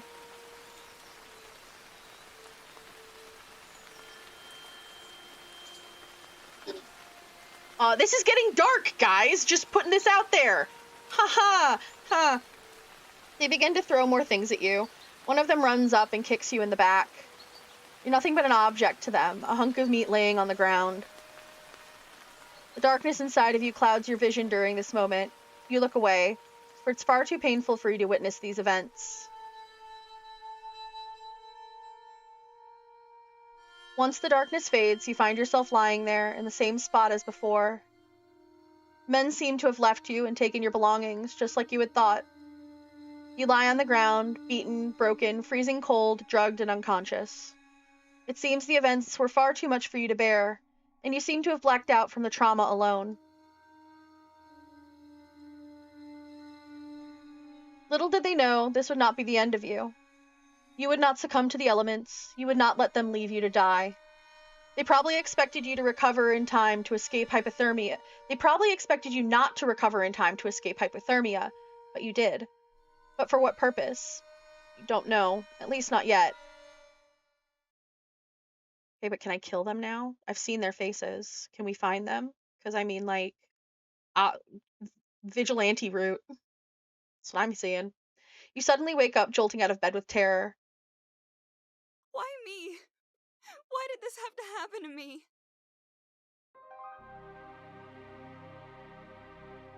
After waking up, you feel your whole body trembling, just like it did on that day. The fear you feel is overwhelming. What if they come back for you? What if they find you again? What they did was unforgivable.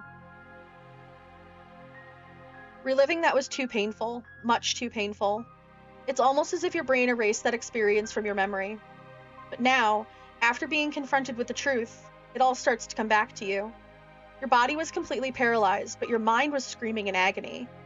It wasn't until after the trauma had set in that you lost consciousness. As you're falling into despair, you remember something. There's another rock show tonight. That means they could easily be doing the same thing to someone else right now.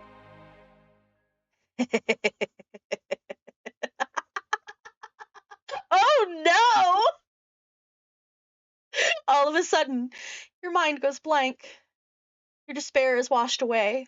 Anger begins to replace it. More and more rage builds up inside of you until you feel like you're going to burst into flames. Oh no!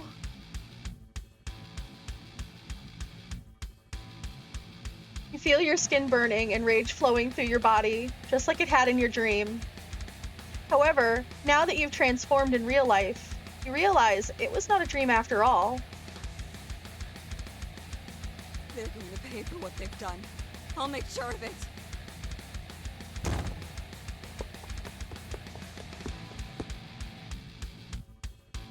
Look, I, for one, support women's wrongs. I'm just saying.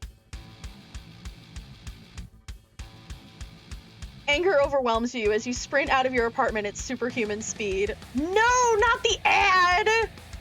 We're getting to the good part here.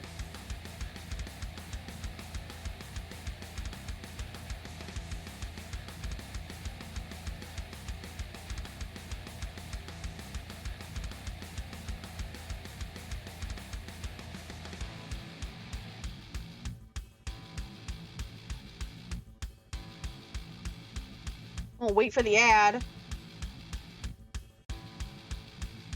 So everybody needs to experience this, I believe.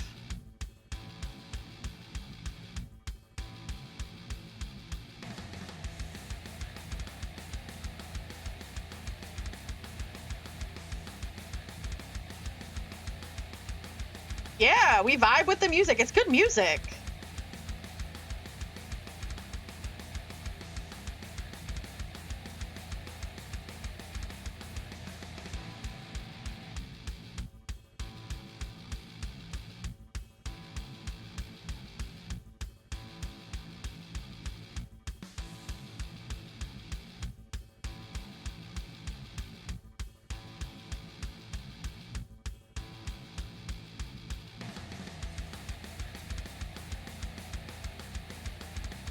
My buddy in a VC call went, "This song has been 100% used in a..."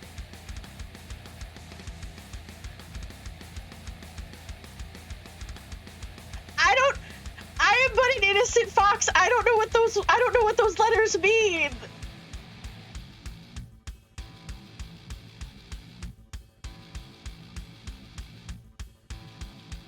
I can't. I can't play that off after being like NTR. Oh my god. I'm not educating anybody. I'm going back to this game.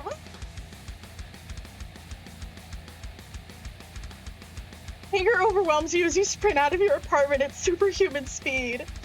Leaping off your second floor, you soar through the sky like a bird. We can fly. Oh my god.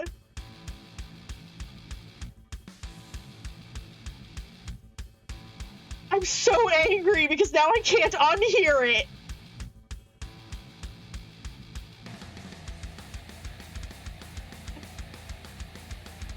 You can already tell that your power is far greater than last time you transformed.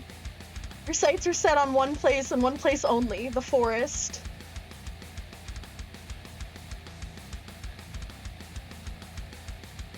Before you know it, you're already out of the city and quickly approaching the forest. Your body feels like a machine. You've never felt this powerful in your entire life. The feeling is addicting, the feeling of finally being able to take control by force. I can't unhear it. I'm so angry right now. Faster, faster, faster. That dialogue is not helping. You blaze through the forest, taking the shortest route possible to the path. Catch up, catch up, catch up. You can smell their rotten meat up ahead. You're getting close. Not helping, game. In a flash, you appear before your prey. They drop the girl they were carrying as they sense you approaching. You made it in time. They had not yet made it to the clearing. Oh no, we're making them pay. I'm not sparing these fuckers. You are all going to pay for what you've done to me. The rage builds up inside of you. Your lungs, they hurt. You can feel it coming out of you. The pain, the hunger. Blood, blood, blood, guts, end life. Oh. Oh, hello. You open your mouth and all it comes out. And it all comes out. The mists surround the men. They try so hard to run, but the mist moves much quicker than they do. It engulfs them in pain.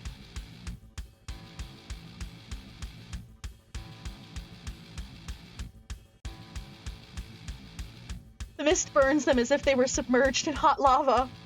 Once it reaches their feet, it burns them with incredible efficiency. Their nervous systems shut down instantly from the pain, collapsing to the ground. After that, they scream in agony as the mists burn the rest of their bodies into ash. I hope the girl's okay. If this is what humans do, maybe they shouldn't exist. They spread evil more than they spread anything else. If humans cease to exist, everything would be so much better. You could let your power be free and finally make a difference on this cursed planet. You hear your voice call out from within you. Don't let it trick you. Think of Samantha, Felix, Jane, Xavier, and Cassandra. Your friends who care about you. There are so many good people fighting to make this world a better place. Okay, alright. Don't let your darkness take over. As you hear this, you feel the darkness begin to vanish from your heart. It seems your strong willpower from deep down inside saved you from being completely consumed. If the connection to your power had strengthened any more, you wouldn't be able to go back.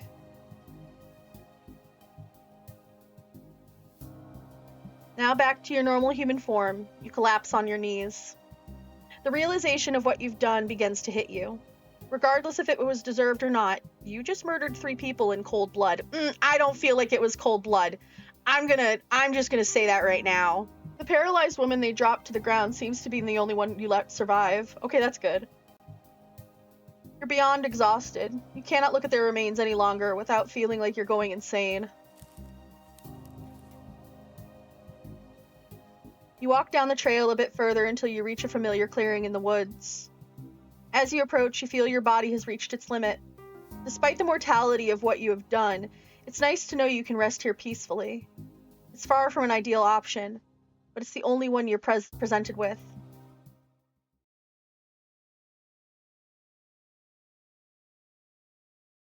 You collapse into the grass and succumb to your exhaustion.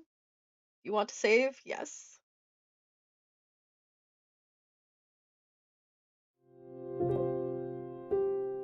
Alright, and that is where we are going to end tonight.